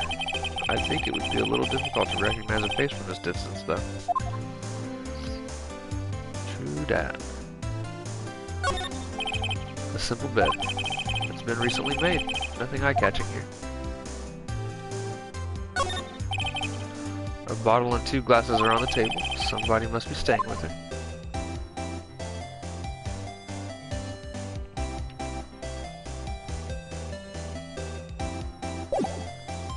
Alright.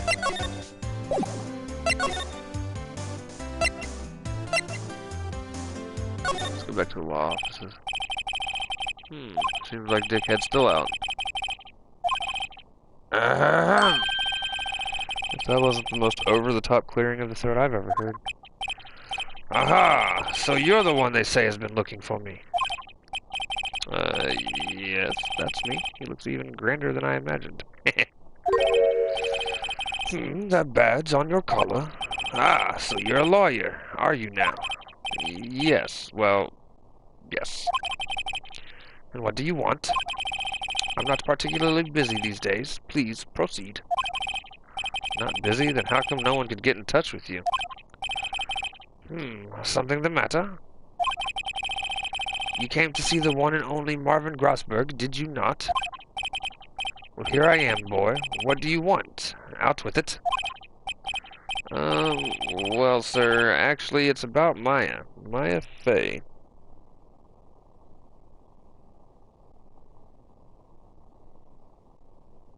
You started One Piece, it's gonna take you like 10 years or more to watch all of the seasons.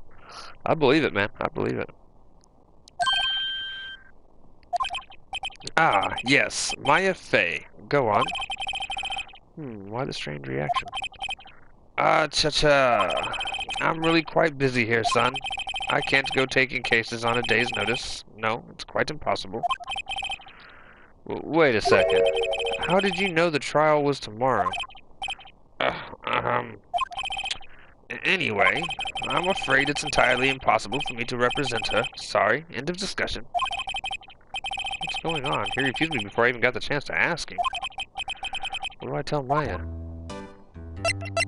Why are you a cunt muffin? How can you just refuse like that? Please, tell me why you won't take the case. Well, you see, it's just, I'm busy, you see. But the client is Mia Fey's sister. Mia trusted you. She knew her sister would be in good hands. Yes, of course, I know that. However, I'm sorry, but I must refuse. Sorry. Goodbye. Creep. Fine. I don't have time to argue with you anyways. I'll go look elsewhere. Think not. Huh? Did you say something? I think not, I said.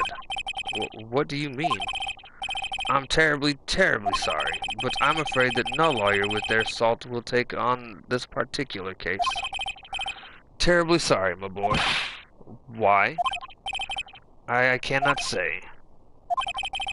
I beg your pardon, but could you leave now? I have nothing more to discuss with you. What's going on here? How do you know Mia Fey? She worked here a long time ago. Quite the apprentice, that one. Learned my techniques in the blink of an eye. She left one day, quite suddenly. She had a mission, you see. A mission? You could see it in her eyes. She followed it with a burning passion. Never looked back at that one.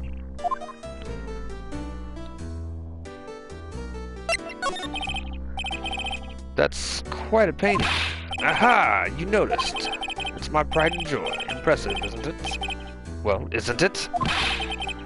The color of the sky, the hue of the sea, the wave of the straw hat.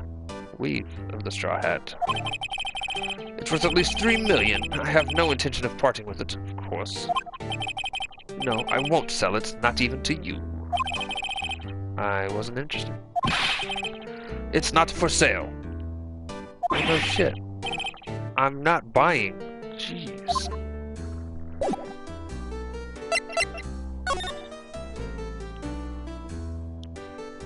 So nothing is showing up. Here's new.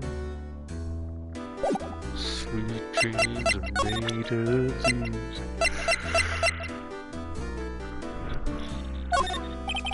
I'm very sorry, but I've got nothing to say regarding this matter. Very sorry, but I've got nothing to say regarding this matter. Look, I'm going to test every single one of these until you say something about something.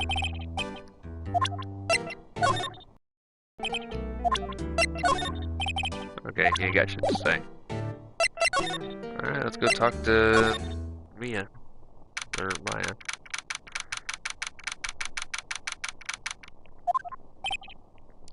Hiya. Oh, you're back. Did you find the lawyer? Well... We'll see. I really don't think you should use that guy. He didn't seem healthy. He was all skin and bones. What really happened? You don't mean he refused to help?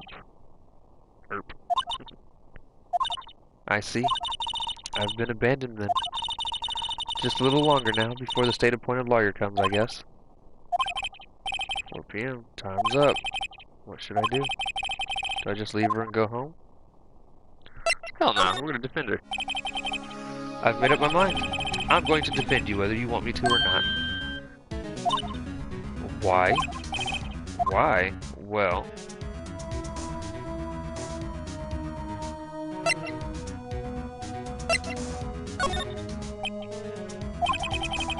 No one is as sad as a person without any friends. I know I've been there a long time ago. Why did I become a lawyer in the first place? Because someone has to look out for the people who have no one on their side. Maya, I won't abandon you. You can count on me. that's so kind of you. Sniff.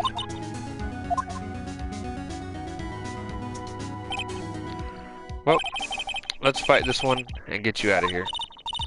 Right, thank you. Whew, she smiled at last. She looks like an entirely different person. One last question. You are innocent, right? Yes. And I trust you. So you trust me too, okay? It's a deal. So, what next? There's something that's been bugging me. Just what was inside that strange woman's drawer?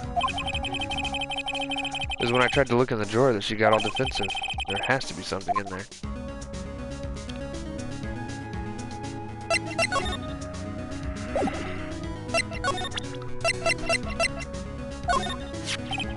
Hey, I got your cell phone back. Oh, say. Can I listen to my sister's voice?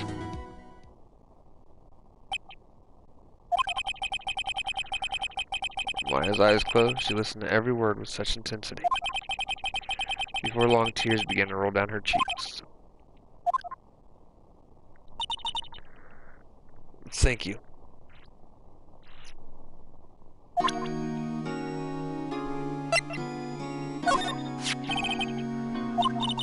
remember that receipt? It was my name on it. Any idea why she... Absolutely none.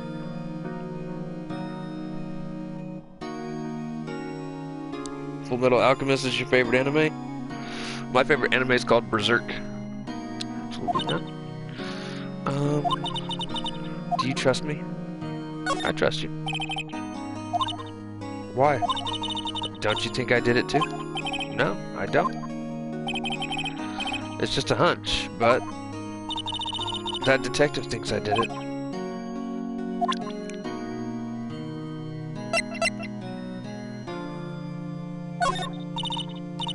Sorry, I've never seen that before. This was lying next to the chief's body. I saw that too. They said they thought these were pieces of a broken light stand. Yeah, that seems about right. Though I'd never heard of a glass light stand before this.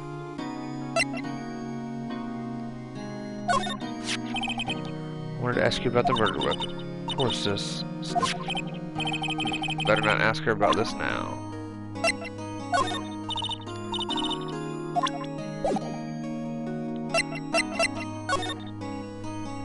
Examine. This guard monitors the visitor's room. He hasn't moved an inch. Real pro, this guy.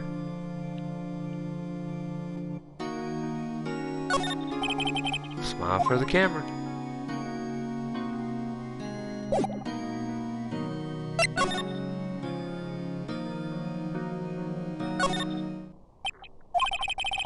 Looks like Detective Gumshoe has gone home. The police are still keeping themselves busy in the chief's office. No one has time to talk to me. Guess I'll head out. Fuckers.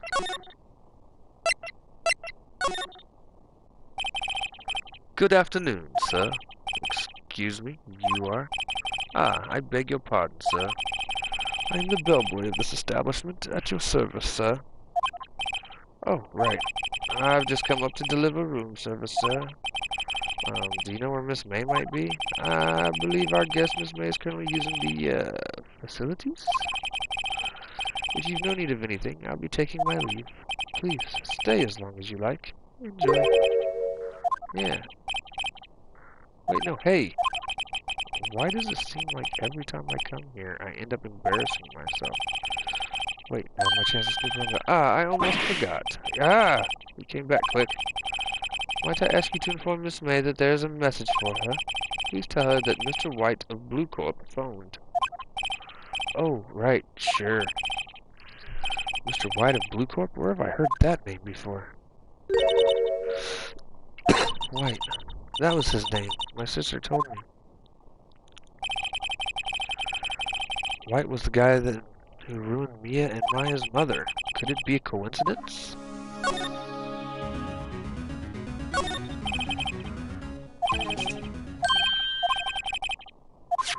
What do we have here? A wiretap? What would a one like her be doing with a thing like this? Wiretap added to the court record. There's definitely something suspicious about this Miss May. Why would she have something like this in her hotel room? There's a story behind all this, I know it. Alright, I'll be using this bit of evidence in tomorrow's trial, that's for sure. For Maya's sake, I'll get to this woman's bottom. Wait, I mean, you know what I mean. Oh, bellboy, still there. Time to scram. I look forward to tangling with you tomorrow, Miss May, in court. To be continued.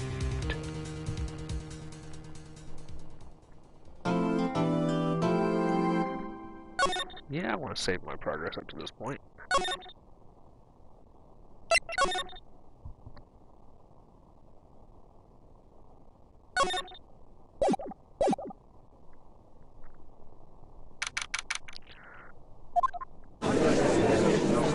Mr. Edgeworth.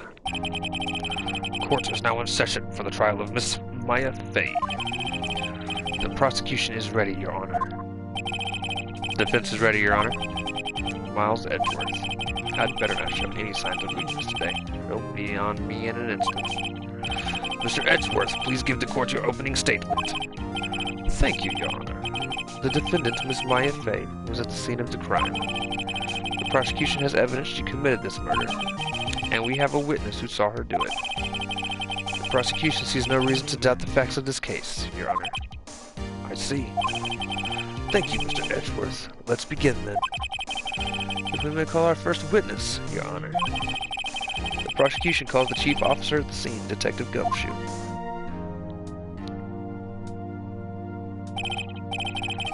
Witness, please state your name and profession to the court. Sir, my name's Dick Gumshoe, sir. I'm the detective in charge of homicides down at the precinct, sir. Detective Gumshoe, please describe for us the details of this murder. Very well, sir. Let me use this floor map of the office to explain. The body was found by this window, here. And the cause of death? Loss of blood being due to being struck by a blunt object, sir. The murder weapon was a statue of the thinker, found next to the body, sir. It was heavy enough to be a deadly weapon, even in a girl's hands, sir. The court accepts the statue as evidence. They're still calling it a statue. Floor plans added to the court record. Now, detective. Yes, sir. You immediately arrested Miss Maya Fey, who was found at the scene, correct? Can you tell me why? Yes, sir. I had hard evidence she did it, sir. Detective Gumshoe. Please testify to the court about this hard evidence. QSQ. Alright, Maya Fey's arrest. As soon as the phone call came in, I rushed to the scene. There were two people there already, the defendant, Miss Maya Fey, and the lawyer, Mr. Phoenix Wright. I immediately arrested Miss Maya Fey. Why? We had a witness account describing her. The witness saw Miss Maya Fey at the moment of the murder.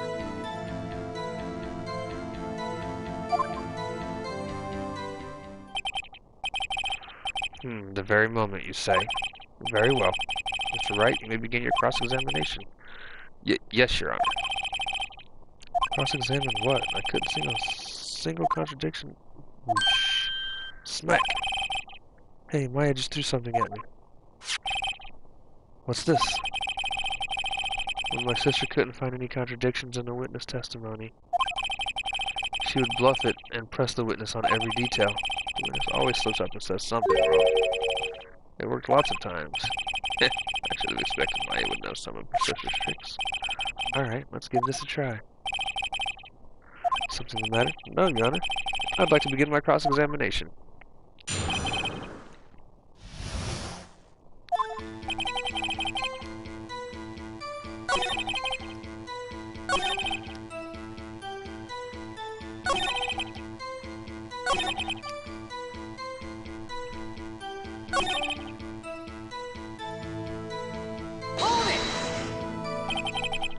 Hold on just one second. Yeah, if I heard correctly, you said you arrested her because you had hard evidence she did it, correct?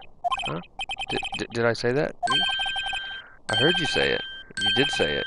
You said it. Exactly what about the suspicious woman in Pink's claim was hard evidence? What? Miss Mai isn't suspicious. She sure isn't Pink, pal.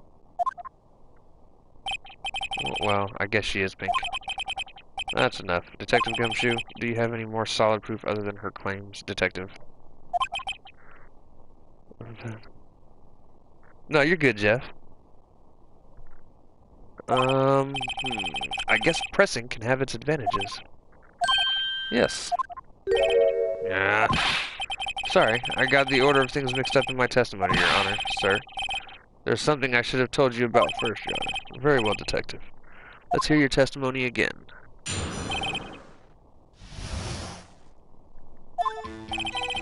After securing the suspect, I examined the scene of the crime with my own eyes. I found a memo written on a piece of paper next to the victim's body.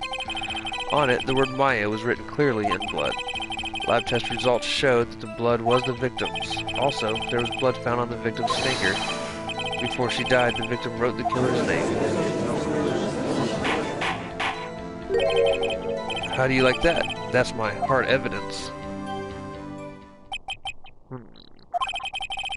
Before we begin cross-examination, I have a question for you, Detective. Your Honor, why didn't you testify about this vital piece of evidence the first time? Because he's a fucking moron. A little embarrassed I forgot about it, Your Honor, sir. Try to be more careful. Very well. The defense may begin its cross-examination.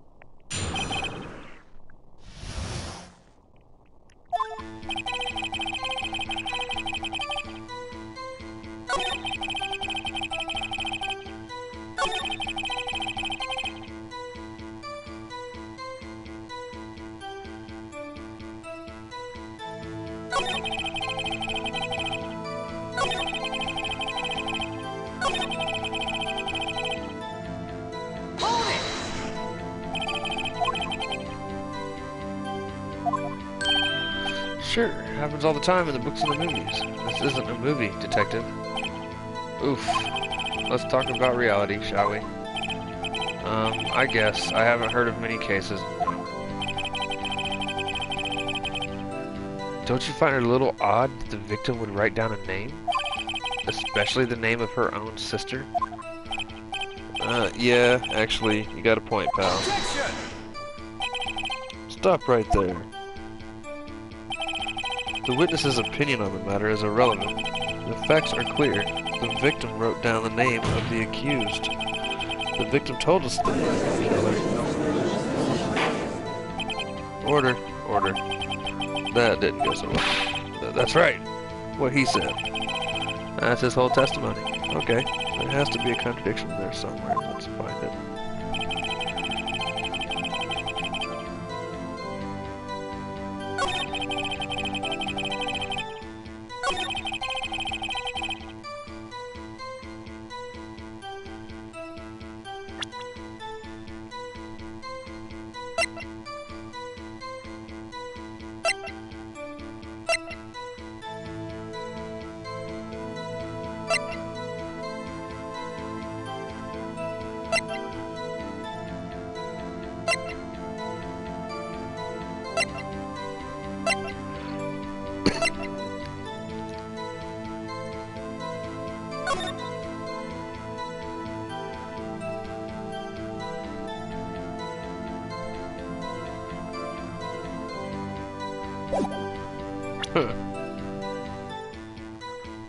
Tie?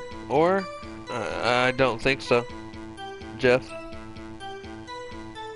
No, I don't think I've ever heard of them, for that matter.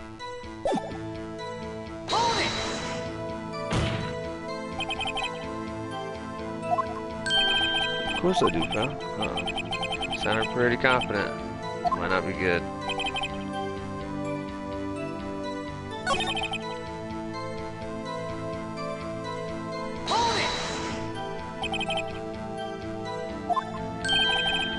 The right hand. She was right-handed. Nice try. Uh-oh. I guess it wasn't hard to see what I was getting at there. Before she died, the victim wrote the killer's name.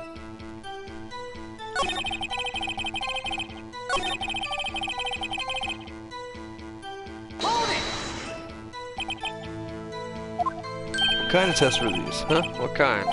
Well, I hear they take the, little bits in the blood, the, hemoglobin, hermogoblins, hermogoblin bobbin. I refuse to testify on this matter, pal. I'm no expert on blood tests. Yes, that was quite clear. You may continue with your testimony. Thanks, pal. I mean, Your Honor, sir. Detective Gumshoe. Yeah? Look forward to your next evaluation. Should you? Oh. That was a mess. Right, where was I?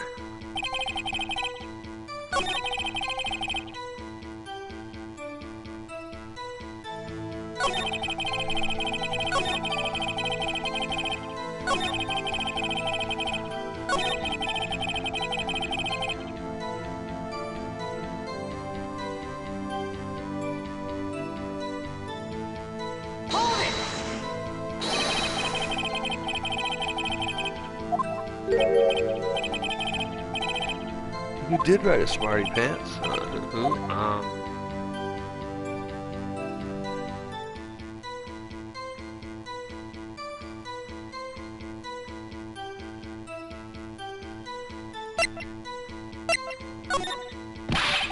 The killer. Anyone can see that. Oh, you're saying that the killer wrote her own name? Buddy, please. She was framed.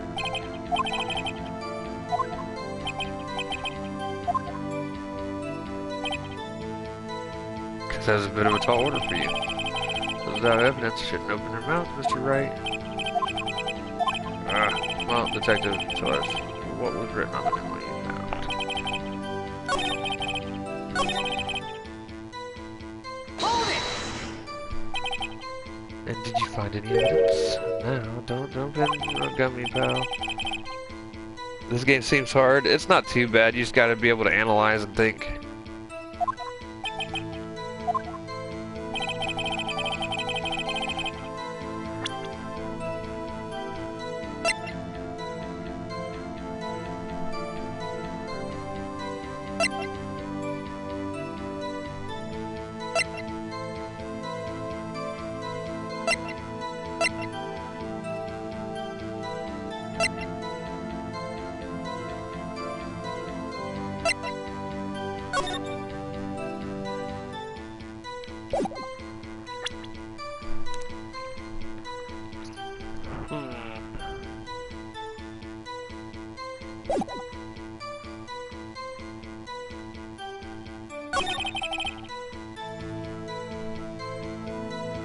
On it, the word Maya.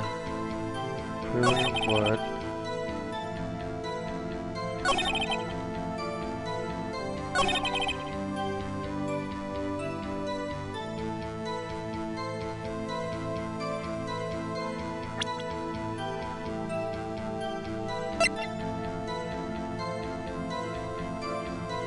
There's no way. Because the time of death was at 9.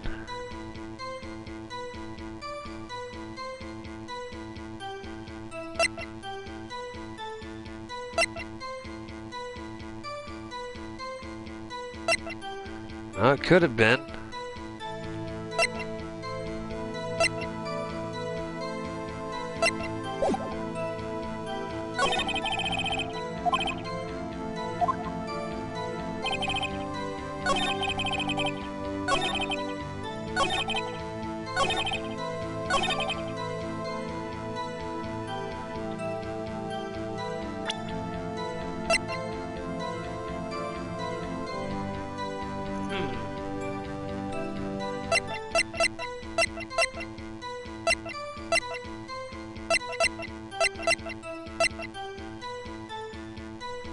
Objection! One thing I want you to clarify for me here. You say the victim, Mia Fey, wrote this note, that she was accusing the defendant, Maya Fey. That's really what you're saying. But what? This isn't one of those lawyer tricks now, is it? Of course she wrote it. Who else could have? You have it backwards, detective. But backwards? The victim is the only person who absolutely could not have written it. This is a report from your department, detective. Immediate death due to a blow from a blunt object. Got him! She died immediately. But no buddying your way out of this one, detective. Yeah! Order, order. The defense has a point. Someone who died immediately wouldn't have had the time to write anything down. Objection! Miles, I'm gonna need you to back the fuck up. I beg your pardon, but when exactly did you obtain that autopsy report? When? The day after the murder.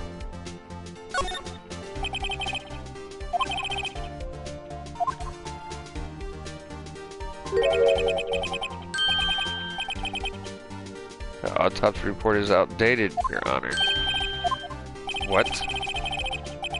The second autopsy was performed yesterday, at my request. Death was almost immediate due to a blow from a blunt object, but there is a possibility the victim lived for several minutes after the blow. I received these results this morning. No way. Your Honor, it's quite easy to imagine that the victim did have time to write Maya. That is all. I see. Damn you, Edgeworth. I should have known you'd have something up your sleeve. Why, Mr. Wright, you look shocked. Something you want to say?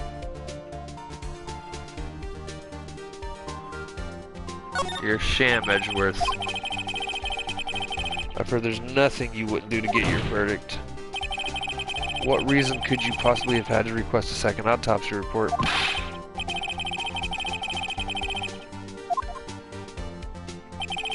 No matter, Your Honor. Mr. Wright, say what you will, the evidence in this report is undeniable. Your Honor, I submit this report to the court. Understood. The court accepts the evidence.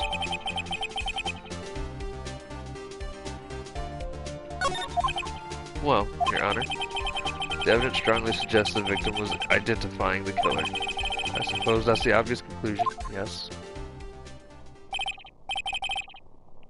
Darn, this isn't good. Prosecution would like to call this poor innocent girl saw the murder with her own eyes. But the witness, Miss April, may take the stand. Exactly what part of her is innocent? Exactly what I was thinking. Oh, this annoying chick. Witness, your name, please. April May. Her boobs jiggled. At your service. Wink.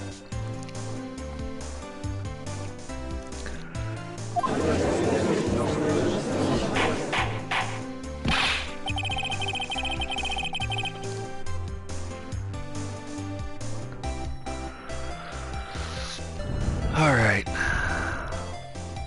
Order. An introduction should not require any reaction from the crowd. The witness will refrain from a wanton winking. Aw, yes, Your Honor. This is not good. She's already captured the heart of every man in this courtroom. Tell us, where were you on the night of September 5th when the murder occurred? Gee, I was like in my hotel room, tee. I checked in right after lunch. And this hotel is directly across from the Fay & Co. law offices? That's right, big boy. Please testify to the court about what you saw. And here we go.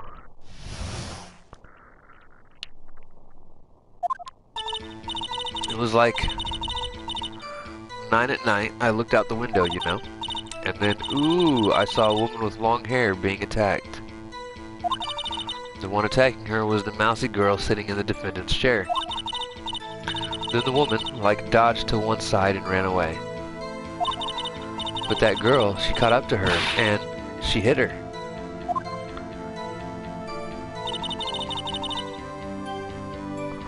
Then the woman with the long hair, she kinda slumped. The end. That's all I saw. Every little bitsy-witsy. Wink. Well, Your Honor? I see. It is a remarkably solid testimony. I don't see a need to trouble the witness any... Wait, Your Honor. Yes, Mr. Wright. What about my cross-examination?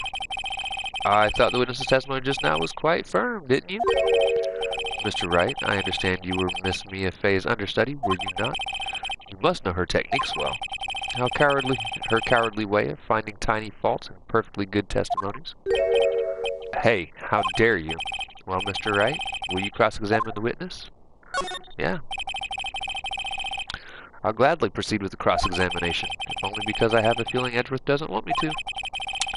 She has to have some weakness. Very well, you may begin your cross-examination.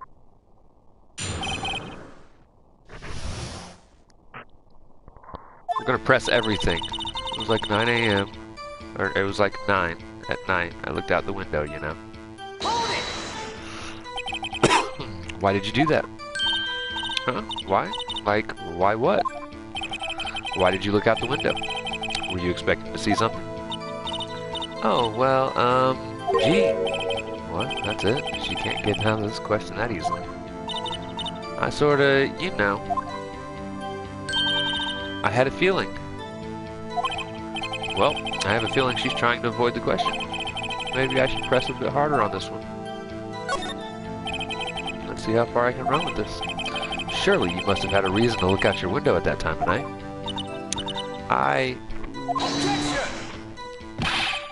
Mr. Wright, I will not have you badgering my witness.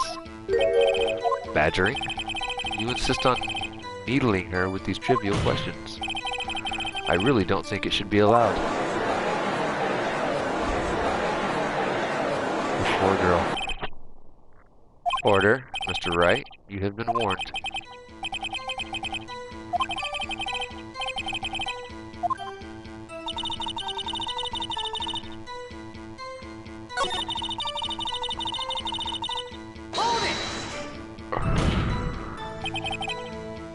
How do you know she was the defendant? Well, you know, she had a girlishly physique. Women know these things. Look, I just know, okay?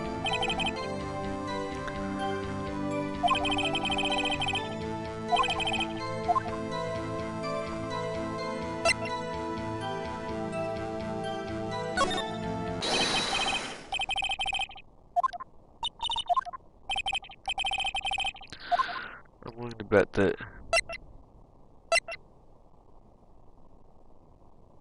you saw nothing.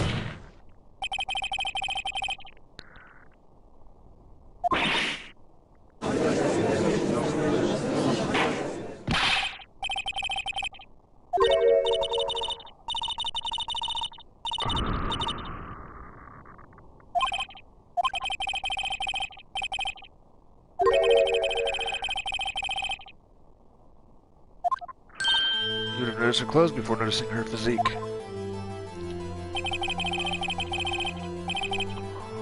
No one wears clothes like this on a daily basis except her, and I'm no expert on fashion, but her hairdo looks far from normal to me. However, the witness's testimony mentions neither of these things. The testimony is bogus. But, still, we don't know if she was dressed that way the night of the murder. She was, Your Honor. I saw her. So did Detective Gumshoe. What do you say to that, Miss May? Rawr, what are you trying to say, you mean, lawyer? I saw what I saw. I just didn't think all that trifling little details were necessary, darling. Miss May, the court would like to remind you to please omit nothing in your testimony. I'm sorry, Your Honor. I'll be a good girl, I promise. Wink. Your testimony again, if you would. Damn, I almost had her.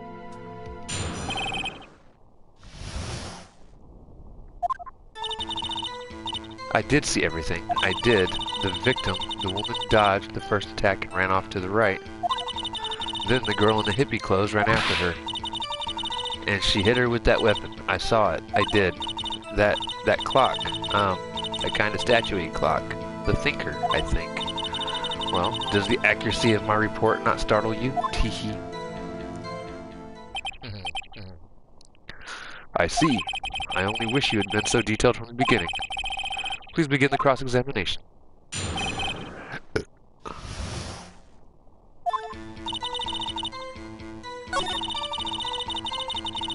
The victim, the woman, dodged the first attack and ran off to the right. The girl opened the clothes and ran after her. Press it. How convenient for you to remember her hippie clothes. That's what that's what she was wearing. Oh, and her hair was all done up like a bun. What happened then? And she hit her with that weapon. I saw it. I did. That clock, that kind of statuette clock. The thinker, I think. Clock? Did this come up in another testimony recently? Well, don't look so sour, Mr. Lawyer. You can't win them all. No, but I have a feeling I'm onto something now. That clock,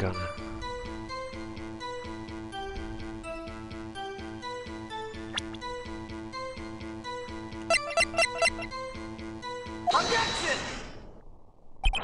Miss May, what you said just now was quite revealing. This is actually kind of easy. Revealing? Oh, you'd like that, wouldn't you, Mr. Naughty Lawyer? You just said that the statue of the thinker was a clock, but there's no way of knowing that just by looking at it.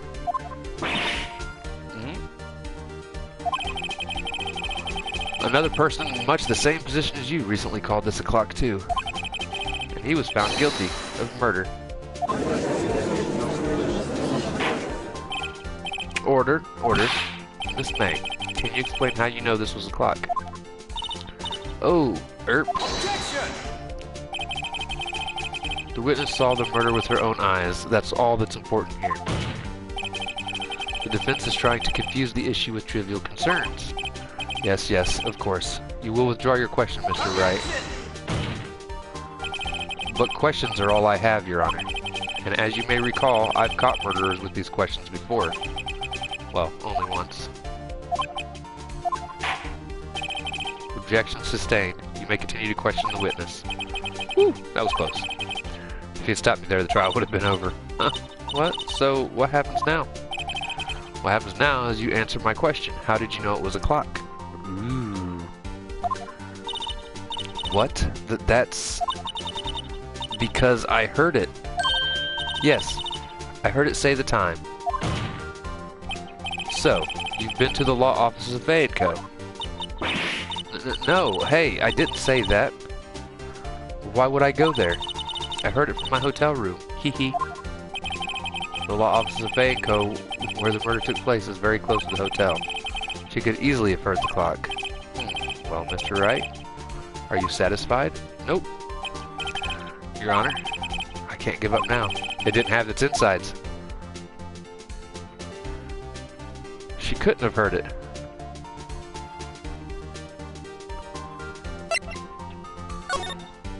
Actually, it couldn't have rung. It is inconceivable that the clock in questioning rang. It's empty. That clock is missing its clockwork.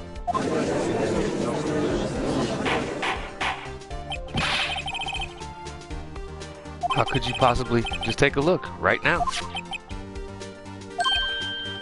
Oh! See anything interesting?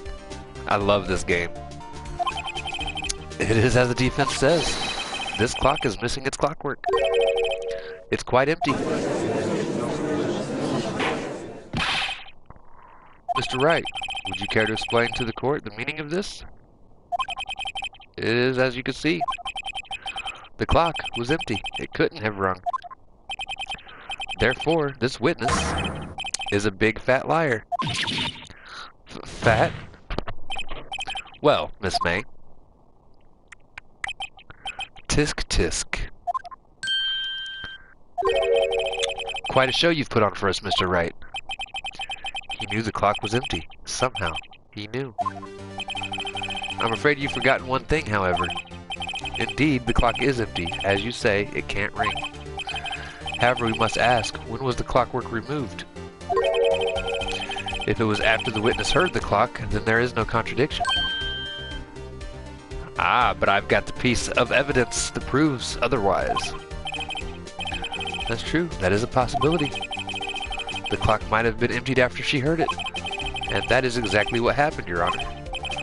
Well, Mr. Wright, can you prove when the clockwork was removed? Ho ho, impossible, of course. I have proof.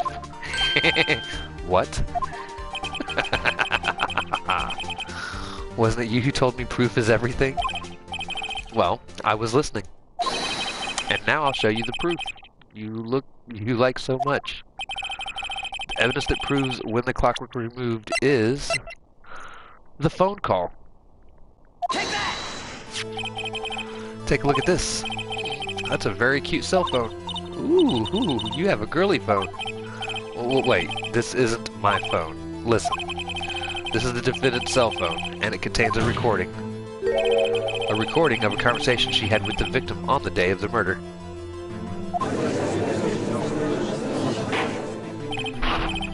Yeah, Miles. Order.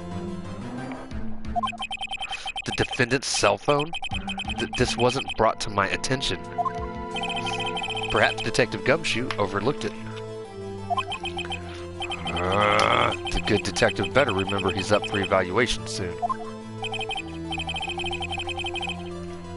I gotta say, I'm starting to feel bad for the big fella. Let's hear the conversation. So you just want me to hold on to the thinker for you then? If you could. I should probably tell you, the clock isn't talking right now. Huh? It's not working? That's lame. I had to take the clockwork out, sorry. September 5th, 9:27 a.m. Beep! Your Honor, I think this makes it clear the clockwork was already gone by the time this was recorded. Which was well before the witness even arrived at her hotel.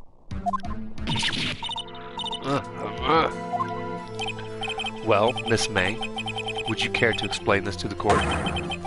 Just how did you know the weapon was a clock? Well, isn't it obvious? I saw that clock before. What store was that again? I go to so many. Oops, I forgot. Wink. So the witness had seen it before. That would make sense. Does the defense have any objections, Mr. Wright? Yep. The witness claims she's seen it before. She hasn't seen it before because it was specially created by Mr. Lutz, or Butts.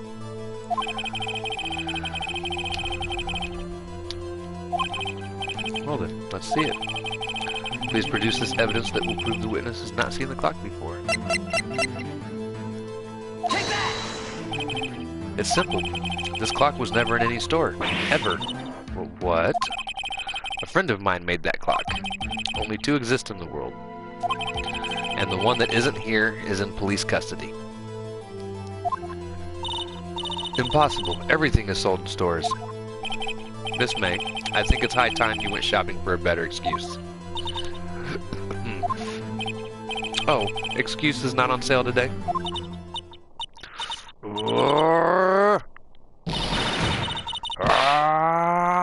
She's powering up.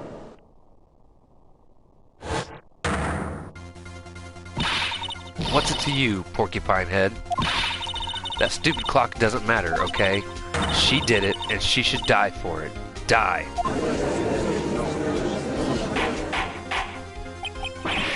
Whoa, let's not get ahead of ourselves. This is a court of law, and the witness will remain calm. Oh. Silly me. Did I, like, lose it? I guess I did. Teehee. Wink. Scary. Miss May, let me ask. Tell me, how did you know the weapon was a clock? Oh dear. Does the defense have an opinion on this behavior? Okay, this is it. Yes, Your Honor. Allow me to explain how I see the truth of the matter. Miss April May, you knew the weapon was a clock because you'd heard about it. The witness had never held the clock in her hand. However, she had heard that it was a clock. She heard? That is correct, Your Honor. I have the wiretap. There is no other way she could have known the sinker was a clock. And I can show you the proof. Well, this is interesting. Let's see it then. Show me the evidence proving that the witness had heard the murder weapon was a clock. Wiretap. Have a look at this. I found this in Miss May's room. Mr. Wright, please explain to the court what this is. Miss April May, you were tapping the victim, Miss Mia Fey's phone, were you not? Oh. Your Honor, this is irrelevant. I'm not entirely sure that it is. Objection overruled. Fuck you, Miles.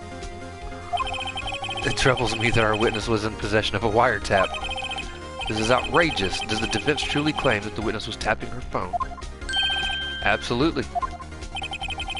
Even if that was the case, which it's not, you still have to prove one thing. Did the victim ever say that the weapon was a clock on the phone? Can you prove that? I think not. Oh yeah? I think I can. It's simple. What? Here's my proof. The proof that the victim said on the phone that the weapon was a clock is...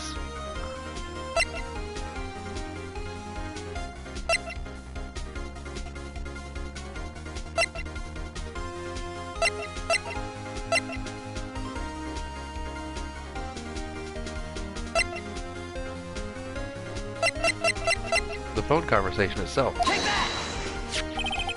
After the defendant's cell phone. Yes, we've seen that. Listen once more with the conversation between the defendant and the victim. What's up? You haven't called in a while. Well, actually, there's something I want you to hold on to me. Again? What is it this time? It's a clock. It's made to look like that statue, the Thinker, and it tells you the time. Miss April May, you used a wiretap to listen to this conversation. That's how you knew the Thinker was a clock. Am I wrong? Objection! Your Honor, this is ridiculous. Your Honor, look at the witness's face. Does she seem amused to you? The defense demands an answer. Witness, answer the question. Did you tap her phone? Miss May, shut up, all of you. What gives you the right to talk to me like that? You lawyer?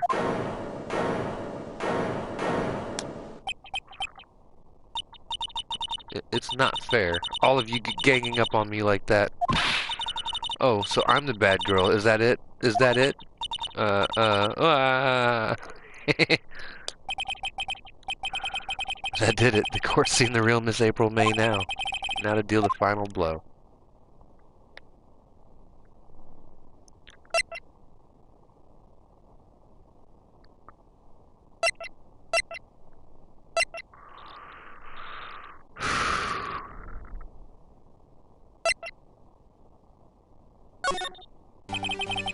Why did you tap her phone?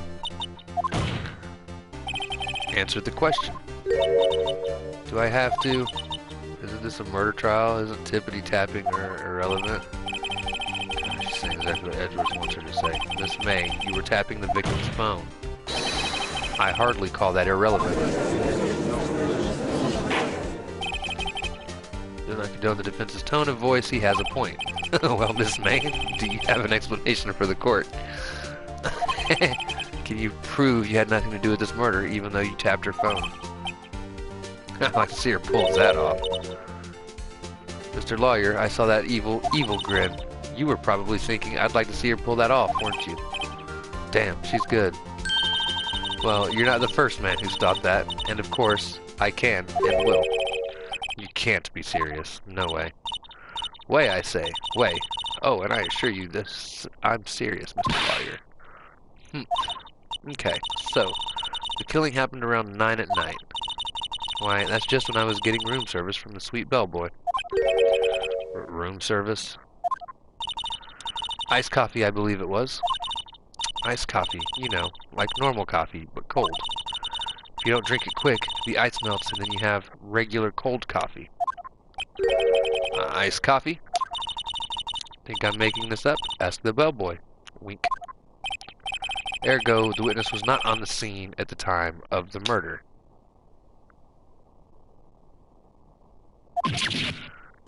I didn't say she was at the scene.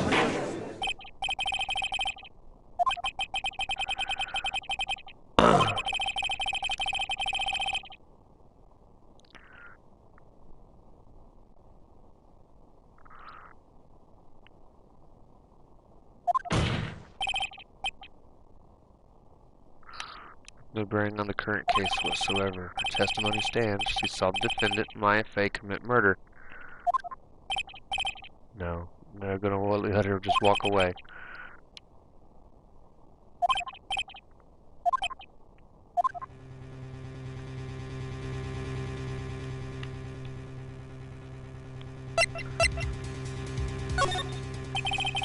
This would like to call the bellboy as a witness. There's something suspicious here, and I'm going to get to the bottom of it. Objection! I object to calling the bellboy. Why? What's your reason? Because I hold the wiretapping had nothing to do with the killing. However, if you agree to one condition, I'll consent to calling this witness. If Miss April May's alibi is not called into question after you examine the bellboy, you will recognize Miss April May was not the killer, thus she is innocent. And thereby you must also accept the verdict of guilty for Miss Maya Fey.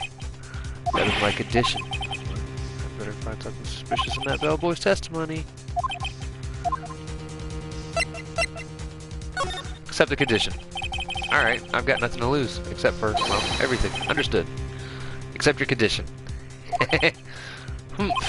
Fool. You fell right into my trap. Uh-oh. Very well. The court calls the hotel bellboy to the stand. We'll see, motherfucker. Dealing with me here. I believe we're ready for the witness to testify. He certainly does look like a bellboy. Yes, sir. I received your summons in the middle of work. Sir, I'm happy to be of service. That tea set looks rather heavy, so without further ado, the witness may begin his testimony. Very good, sir.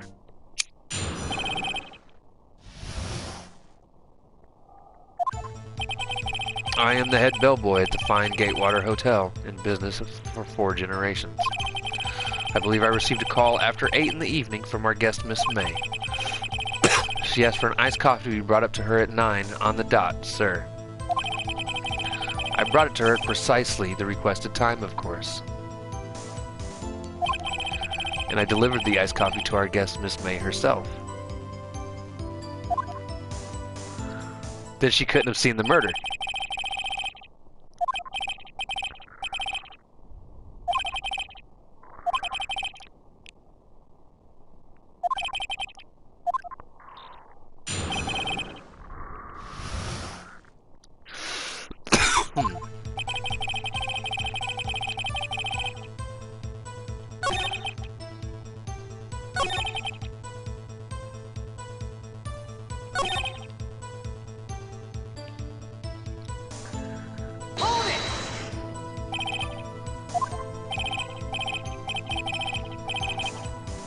Precisely, exactly, and most definitely, sir, 9 p.m. How can you be so sure? Miss May was quite intent that it be brought then. Oh, bellboy, tee-hee.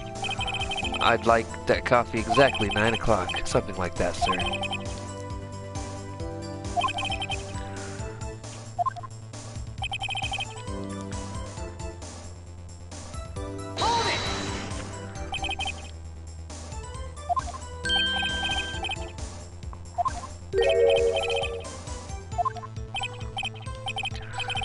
That's so very absolutely, sir. It's an endearing mannerism of mine.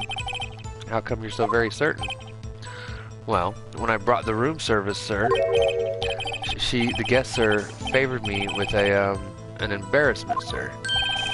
Embarrasser? Is that French for embrace? It's French for kiss, sir, but not a French kiss, sir. More of a peck on the cheek. Why would she have done that? I believe perhaps she was momentarily swayed by my prim demeanor, sir. Oh, we're about to catch his ass up. It was a moment I shall never forget, sir. Sounds pretty fishy to me.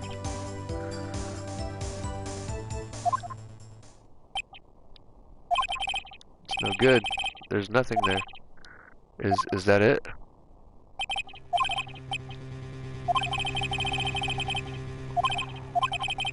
If you have any decency, you will end this rather tedious cross-examination here.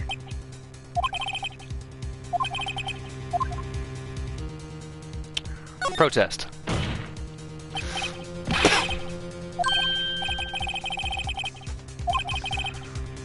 Objection! The charade of justice has gone on long enough. Now, Mr. Edgeworth. All right, Mr. Wright. I'll give you one more question. That's all. Okay. This is really it. Now, this is my last chance. What do I ask him about? Room service. Tell me again about room service. Again, sir. At exactly 9, I delivered room service to Miss May in room 303. The guest had requested iced coffee. $80 was in charge, as I recall. I see. $18. Doesn't that seem a bit expensive? Yes, well, iced coffee for two, you know, and we don't skimp on the ice, sir. What did he say?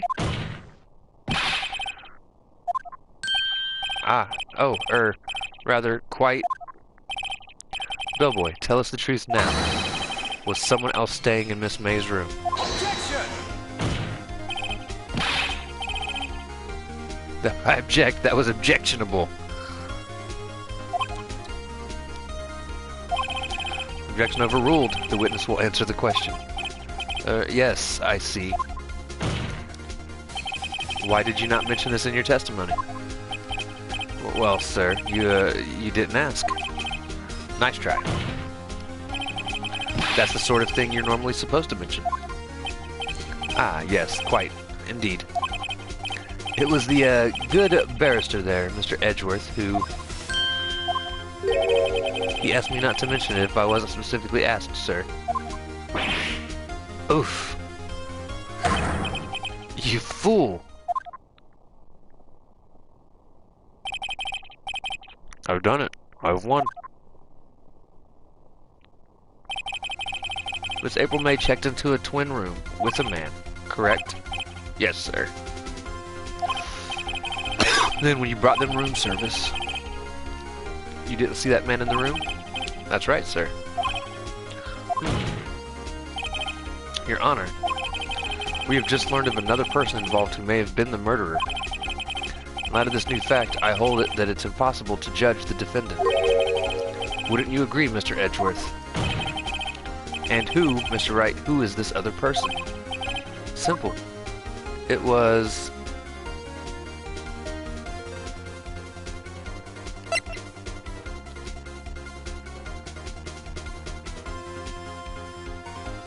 the man with Miss May. Oof. Your Honor, as has been previously revealed, Miss April May was tapping the victim's phone. Yet Miss May herself has an alibi at the time of the murder. However, that does not clear the man that was with her. The bellboy saw no one else in the room at the time of the murder.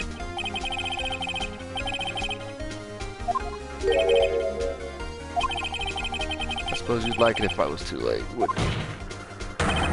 After all, it was you who hid the presence of the other man from this court. Upstart. Amateur. These accusations are ludicrous. Enough. The court acknowledges the defense's argument. I expect the prosecution and defense to look into this matter fully. Am I understood? Yes, Your Honor. That is all today for the trial of Maya Fey. Court is adjourned. Yeah! Mr. Wright, you were amazing in there. You damn right. Ooh! Really? Mm-hmm. I think I might be your newest fan. Oh, I was just doing my job, you know. Then again, that other attorney was pretty cool too. Huh? That face of his, with his eyes wide and trembling lips. It sent shivers up my spine. If you say so. So what happens with me? Do I get to go home now? Well... No, I don't think so. Not yet. Oh, I see. But I got a great lead in today's trial. A lead? That man with Miss May. He's the key. Oh, I get it. What happened to Miss May after that, anyway? I heard they arrested her. I guess she's learning her claims won't work everywhere. Her charms won't work everywhere. She's probably at the detention center now. I may have to go down there later. Anyway, this case is far from closed. Yes, sir. I'm going to find out more about this man. Do you think he was the one who... Maybe so. Sis.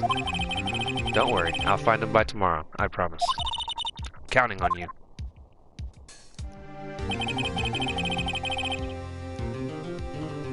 I asked for a full record of April May's testimony. I thought it might come in handy during the trial tomorrow. But now that I have it, I'm not so sure. Most of her testimony was all lies. In fact, there's only one part that hasn't been stricken from the record.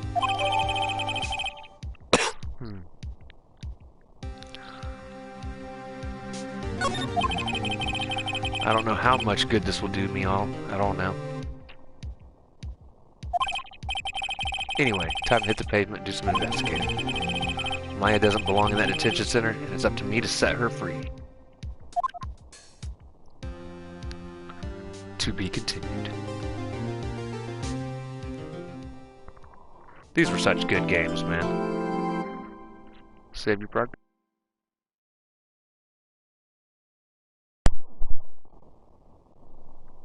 Damn straight, save my progress.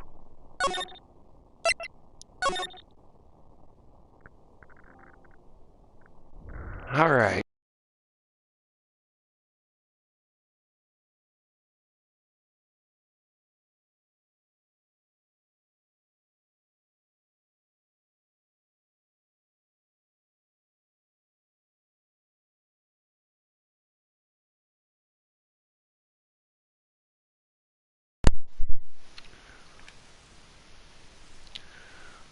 Sorry about that, guys.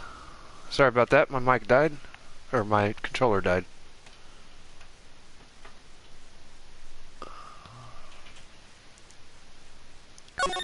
Go ahead and save it. But with that being said, I am going to go ahead and jump off of here, guys. I'm going to end the stream here. It has been fun. We will continue this probably some more next weekend. I think tomorrow, if I do stream anything, if I stream anything tomorrow, it'll probably be Assassin's Creed Revelations, because I think we're close to beating it. But yes, glad you enjoyed it, Jeff, dude. I actually really enjoy this game. It takes a lot of thinking and a lot of detailed analyzing, and that's kind of the thing I kind of enjoy doing. Like I said, I played these games originally when they very first came out, but they're like 10 years old. So while I don't necessarily remember the details of the case, I do remember certain story arcs that happened throughout these 3 games in the trilogy, which will be fun to go back through and play through. I'll say I actually forgot that Mia died until it was about to happen. I forgot that's how Maya got brought into this. But anyways, guys, I'm going to go ahead and end this here. Like I said, we'll jump on it some more next week. And hey, it was a good time. So if you guys like the stream, be sure to slash that like button, subscribe, and ring the bell for notifications so you get notified when I pop up. Whether it's streams or, you know, my reaction videos. But yeah, I'll see everybody tomorrow. Jeff, thanks for sticking around, brother. I love y'all. Thanks y'all for watching. I cannot wait to see you to pray people later. Peace.